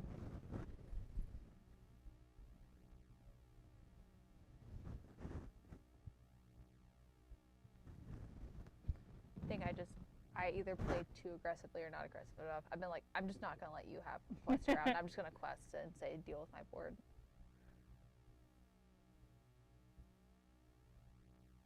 Well, and I think with this, I think Heather is playing really, really well in that she Yeah. is making sure she is presenting a really tough board while also keeping Katie's board in check, which is really smart play.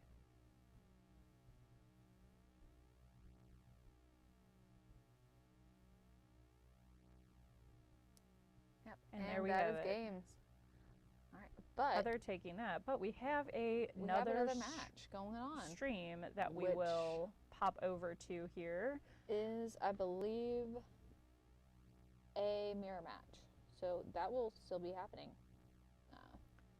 And we will get that up here shortly. All right, let's see what our differences are in our decks. All right. All right, so we have James and Javi in a mirror Blurple matchup. It looks like Javi took game 1, and James is very close to closing out game 2, but not quite there. And Javi, a local player that I play locals with almost weekly, very strong player here. not afraid to play from behind. So it is not going to scare him that he is at 2 lore and James here is at 18. He will. Also, they're playing Blurple. He has so much ink So, yeah, available with so many the cat answers out. Like too. there's Yeah. like there's plenty of damage to go around. Plenty of damage to go around, and Yeah, boost the really cat. great board state that Javi has developed here. So definitely He is not out of this yet. He is still in this. He's got a way to climb, but there are ways that he can deal with it. It looks like James is also in top deck mode. Yes, Which it does is- appear that, which is not great. Not great, but Looks you like know, we might have a Blurple is not the Hades worst here that we're to gonna be play. top decking with. Yep. That looks perfect. But so yeah, now it's just kind of like you're gonna have to deal with both of these things. But Javi has 2 cards in hand. Demona. All right. Okay, that's Really drawing for answers there. So we see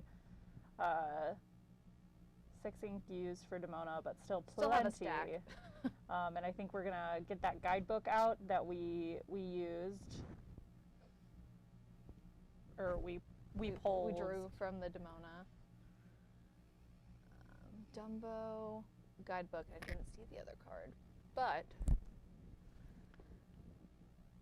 But that Demona definitely. Demona definitely got him a turn because you also have Basil out that's going to give support to anything. Rafiki with Challenger, like he has the resources to deal with it. He's just going to have to spend a turn dealing with it.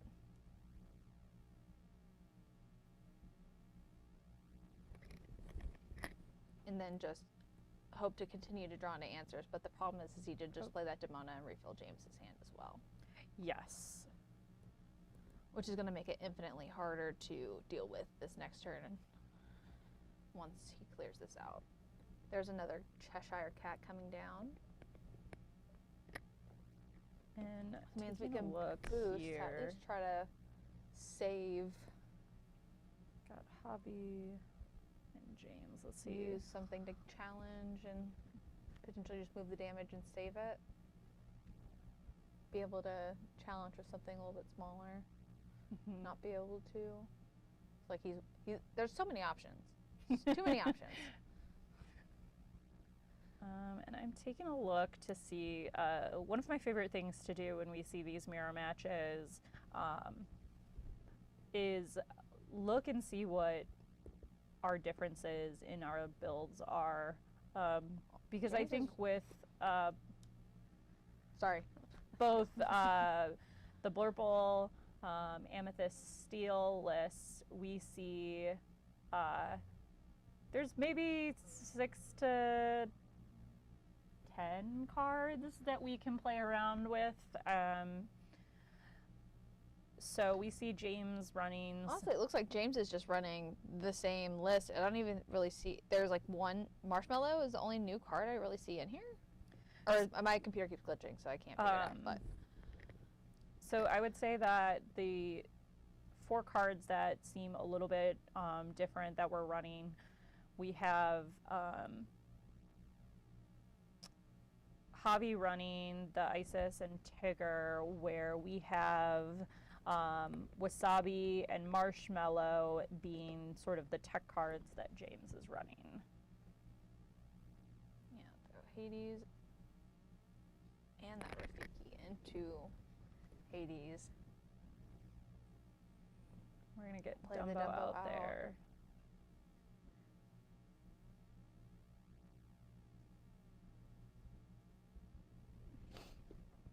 All right. And a thick stack of ink on Hobby's side. Yes. Must have been quite a few Hades and Let It Goes that have been played before we pulled them on stream, because there's a lot of ink happening over there.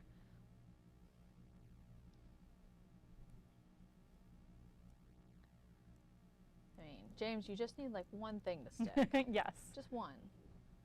But you don't want to have only one thing out. No, absolutely not. So A thinking sail. we're gonna ink that sail instead of using it. We're gonna play a marshmallow, play Elsa. Exert the basil, take out the other. Okay. And right now I think what we see James here doing is clearing that Elsa with a lot of damage that can be moved around by From the cat. that Cheshire cat. Marshmallow is quite a cranky boy, but whenever this character quests, each opponent can't ready more than one of their characters to start their next turn. I was like, he did something, but it was, I don't think it's going to be And then super we're going relevant to this. play our guidebook, banish our guidebook, and draw some cards, and which I think just a really strong way Hades to start. and Into the Unknown will do it though, Yeah, which But I can see. I'm- But you know, use the Dumbo draw card.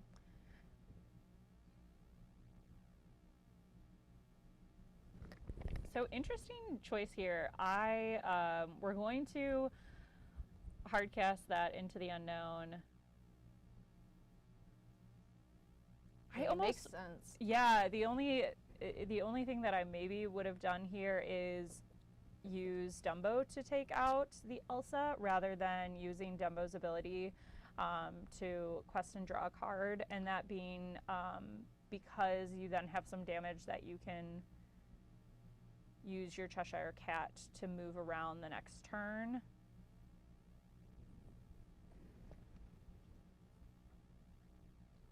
He just needs the card draw because he only had. If he had done that, he would have had no cards in hand going into this turn. And I think he's thinking, okay, I can get through this turn, but I need to be able to get through the next turn also. Yes. So looks like we have another Hades in hand. Yeah, we do have another And Hades I in couldn't hand. see what else. And I wasn't able. But he A has Rafiki and a sail. So Okay. we're going to get. For sure, at least that one. Use a sail to try to find. Yeah. I appreciate how Javi keeps his ink so organized. Yeah, We have that Javi thick is stack. one of those players that sometimes Blurple not great to play against because their board states get a little messy. But Javi is a wonderful organized player that you don't have to worry about that. And one lore short of being able to close out this game this turn. It doesn't look like he has an answer for. He does have Wasabi. Elsa, I think, in hand. Oh, it's a No. Tigger? There's a Rafiki and. That's what I keep seeing the Rafiki, but nope. James took this game, so we'll go to game 3 here. But man, well played by both players on that match. Yeah, that for was a that good game. game. And then we're on to game 3, which we will actually get to see all of. Yes. I want to know what that other card was. I don't think it was Elsa.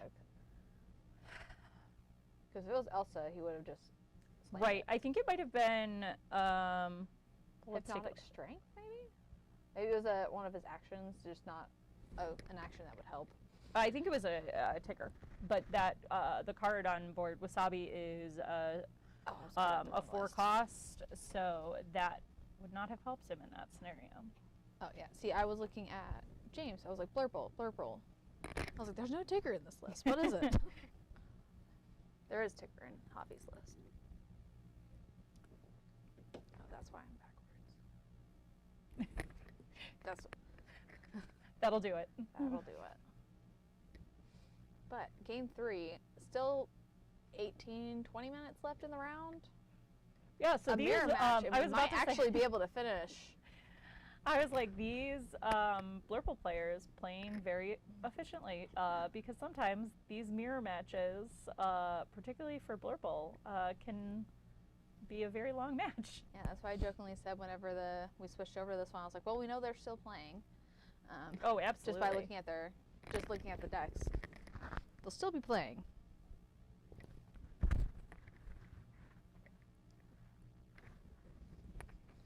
But Javi is going to get to go first, and I'm not sure who got to go first game 1, but Javi is going to be on the play.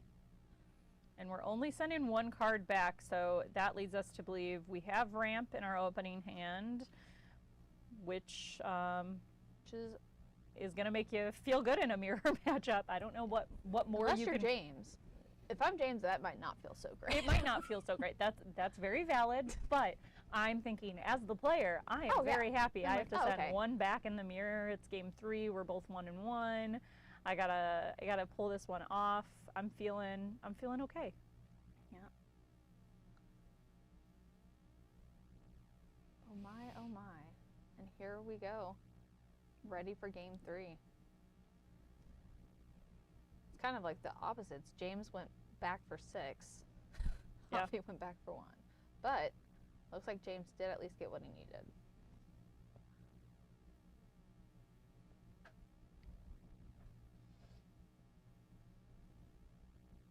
Basil.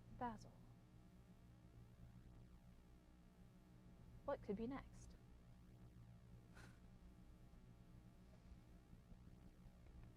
All right. Sail.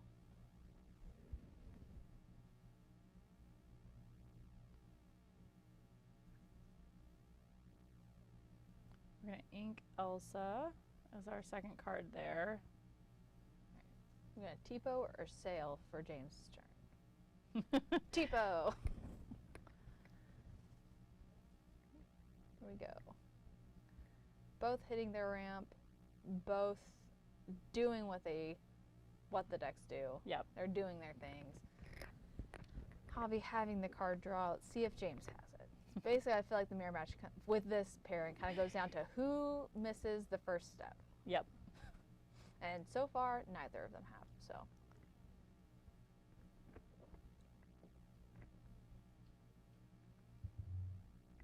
And Play Javi here Elsa, deciding exert what the we want Basil. to take out. I think. If I'm him, I'm playing that Elsa, exerting the Basil, getting rid of it. Yep, we're gonna take out the The genie. genie? Oh yeah, that's fair too.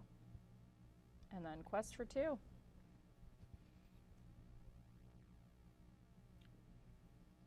And playing that wonderful promo, Elsa. Quest for 1, right? Because Genie and Elsa would have both had to go into James's Genie. Nope. We use Basil to Quest, support. Yeah. There we go. Mathing. Math.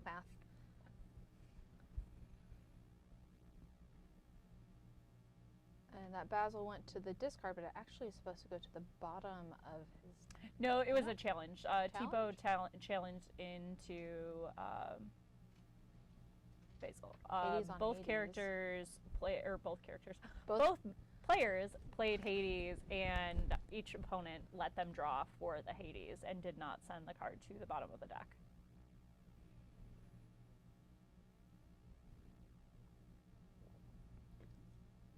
And we see here, Javi looks like he has Let It Go into the unknown, unknown. Hades, and a mystery card.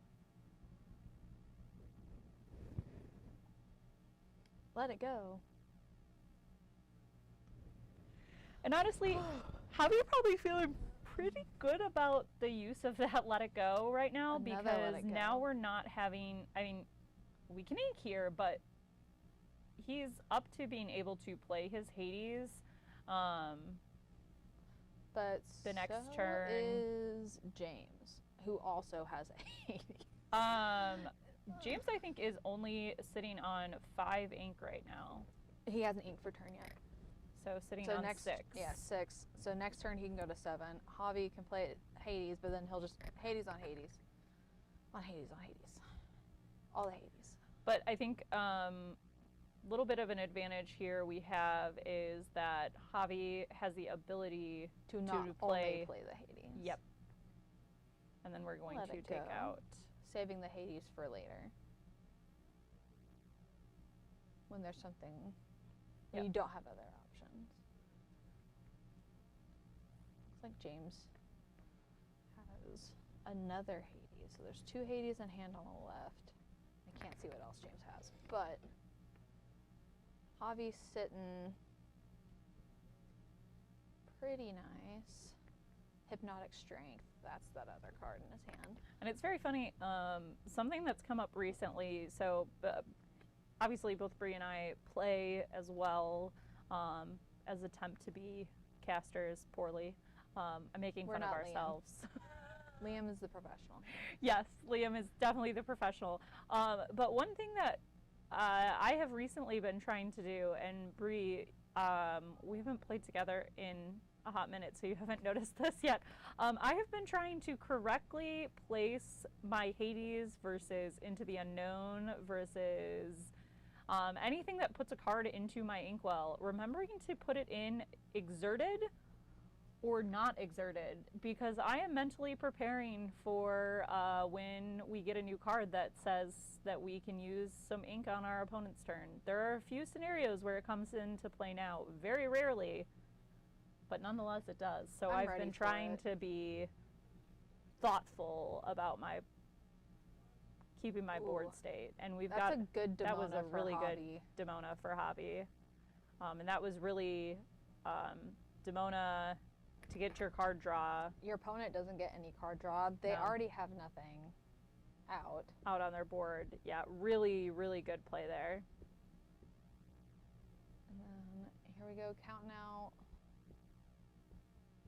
5 ink. 4 in Elsa. Okay, and really smart play here with Javi having 3 cards in hand now. The Demona cannot quest or challenge because it can't ready at the start of the turn. Mm-hmm. And then now Cheshire Cat coming in, gonna be able to move some damage.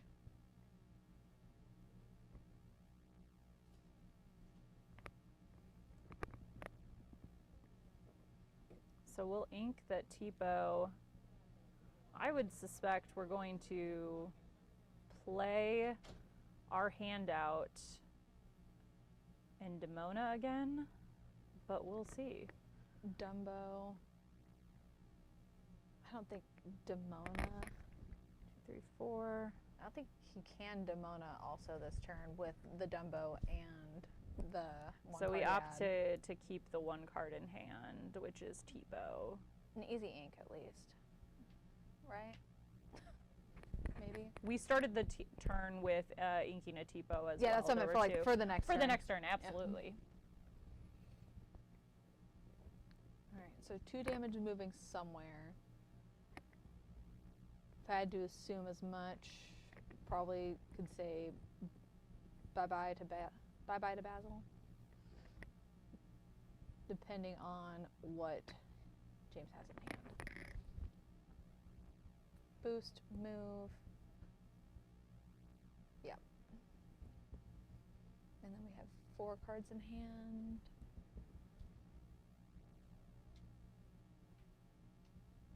Still having 3 cards in hand for Javi. Yeah, Javi has a really strong hand, and being up at 9. Obviously, you could, this is one of those builds that you can get back in the game very easily, but Javi has a With- very good board state right now. It's just gotta be able to maintain it and keep James' side of the board managed, which is gonna be difficult the wider he gets. And we have that 1 card that just got placed That we in the can't shadow see. zone. Into the void.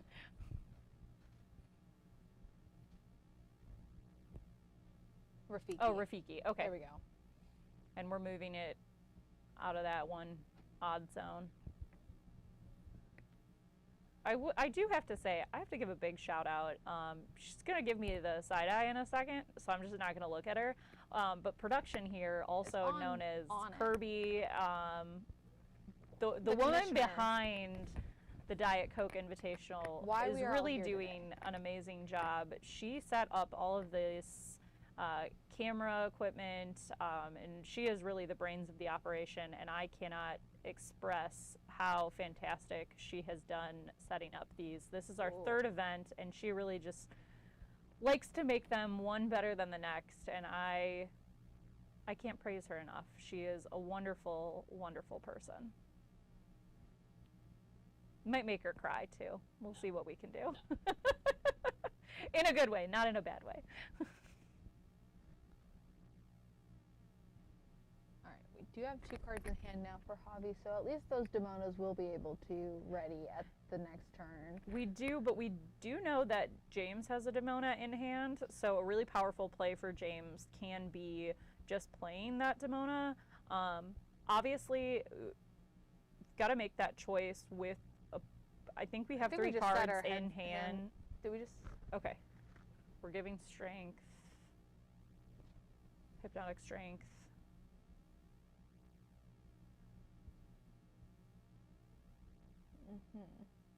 I see a Dumbo in James's Yep. hand.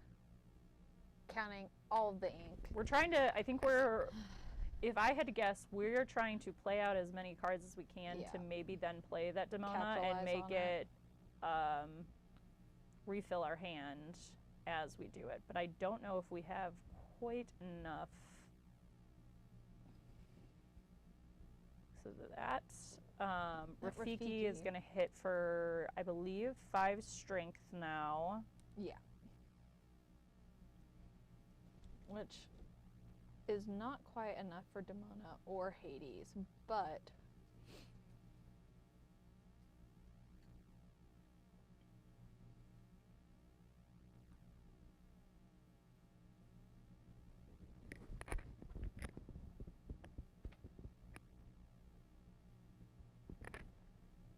Hobby with a lot of good answers in hand.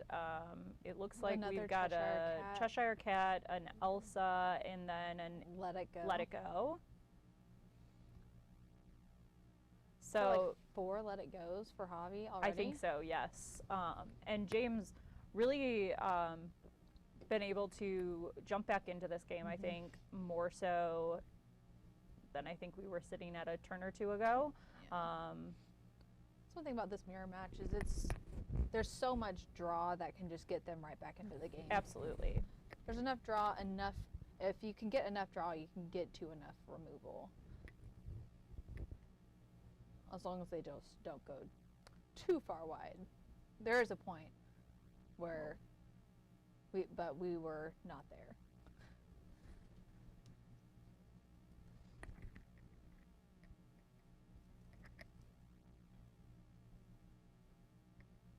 And then we had 3 cards in hand, so no Demonas available on Hobby's side, but we still have Let It Goes.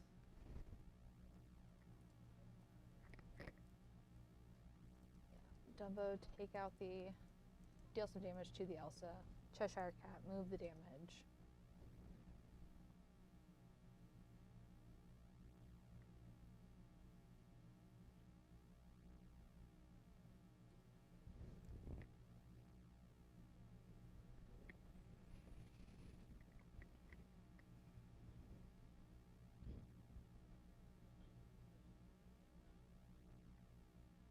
What a board, though, on Hobby's side. Like, this is just...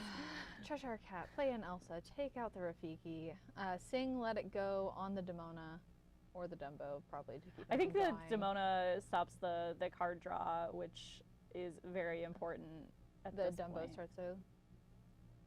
Yeah. Yeah, And Hobby then we're at feeling real good. 1, 2, 3, 4, 5, 6, 7, 8, 9 lore on Hobby side with a single card in hand. So Demonas Yeah. should be able to And ready then correcting... unless James plays another Demona.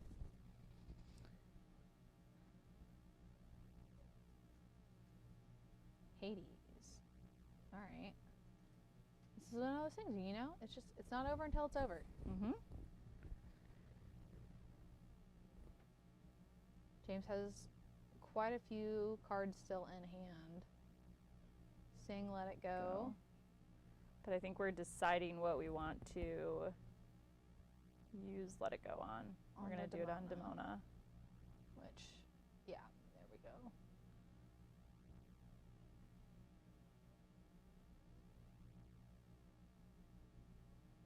Then Into the into unknown. the unknown. All right. still has 2 cards in hands on James' side. Hobby has 1. Oh, no. Oh, it restocks itself. I love it. Restocks itself. Yep. Replaces itself. That's the I word like was looking restock for. better. We're restocking our hand with cards. Yeah. It. Restock. Just give me the cards.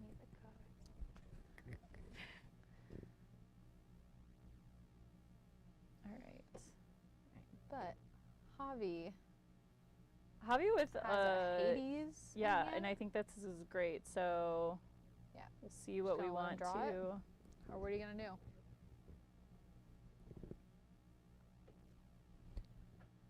What is James going to allow? He's gonna let him draw.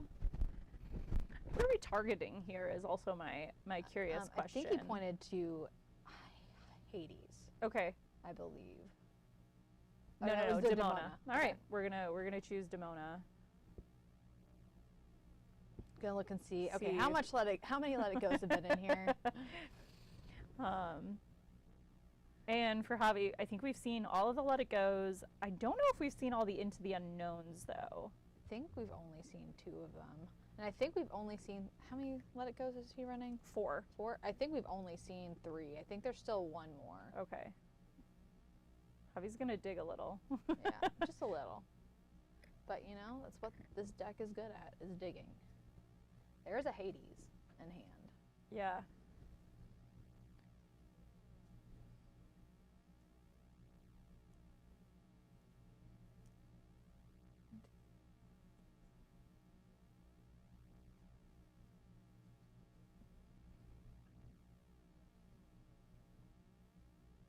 There is something that feels good in the brain as the player when you use one Hades and To you get rid of say, the other Hades. get rid of that card that I want gone, and then you get to draw into another Hades, and when they choose to give you cards instead of send it to the bottom of their deck, you still are able to remove it. Yeah. Javi has been able to pretty much, like, it seems like he hasn't ever really had like a ton of cards in hand, but he's been able to get them just in the right order where he's able to draw, play, draw, play, draw, play. Yeah, and one thing to call out with that is I think that that is actually very important in this matchup, because if your opponent is able to play Demona, you do want to be able to take advantage of some of that card draw that they're giving you with that Demona play, but obviously you don't want to find yourself without cards in hand. And we are at 18, time and 19, round, 20. so we have, Play the Elsa. I believe James is going to be our Turn 0. turn 0. I will say one thing to call out though is that our stream tables are on a different clock, Yeah, so so they might they still may have be- a little bit of time. But actually, production just confirmed that this table was on with the regular clock, so we are on turns. So let's see if So, we can close it out Cheshire Cat here. got exerted from the Elsa. And now, just where are you swinging? Deal 2. Finish it off with Hades.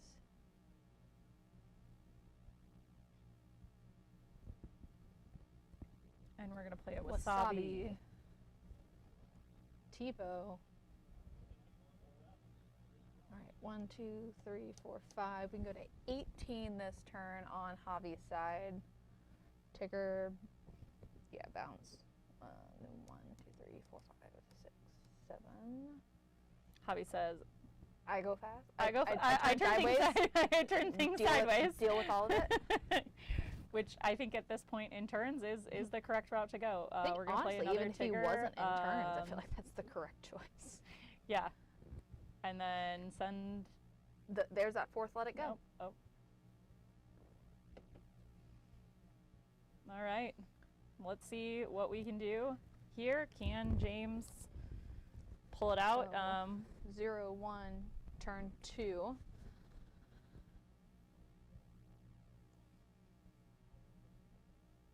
Woodchuck Guidebook.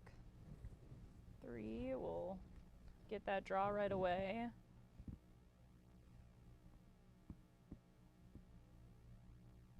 And one thing for anyone watching at home, so today the players are playing for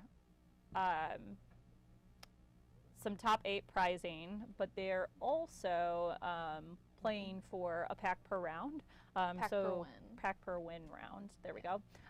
Which is wonderful because not only do we have top 8 getting great prizing, but then everyone else in the tournament also gets to play for something. So fun way to incentivize players to play through all 7 rounds. Yeah, between pack per win and the raffles, everyone should pretty much be here almost all day. Yes.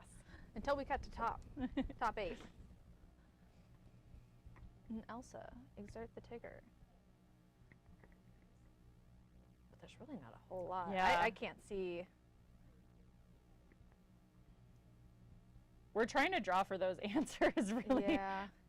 And I don't think we're gonna quite get there. Using the Dumbo effect for the genie to tap, gain a lore, draw a card. Can Hades get rid of?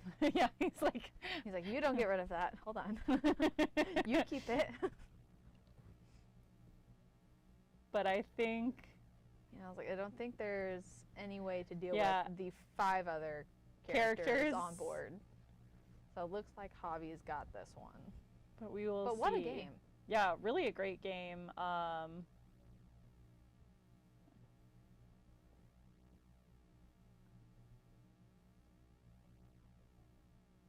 Into the unknown. One of the Hades. And you know what? And then- One thing I will call out, Yep, and there. I realized as we were playing this game out, James is a newer player to the DFW area, so a couple of the times I definitely saw him doing things and misplacing a card, and Javi helping him out there. James is a Showcasing the really good, community. strong player for I think he's only been playing for a month or 2. And Javi, being a rock star as always, Yeah. knowing him of how he's probably telling James, it's all right, let's It's just like, calm yeah, down, let's yeah. chill, we're just playing games. Yeah, Javi's a really great player and a really good opponent to play against. He's both fair, Looks like fair we were players. reporting, and then they will get some raffles going. Yeah. And then we will be on to round 5. We are And already then- up to round 5, which is wild. We just finished round 4? Yeah. Oh my No, gosh. Oh no, sorry. I was. We are going to round 4. Oh, Sorry. I was like, wait, we There we go. fast forward. That's why I was confused. I was like, Yeah. round 5. That's why I was Well, like, we're gonna take a break here, and we will be back shortly with round 4. I have to pee too.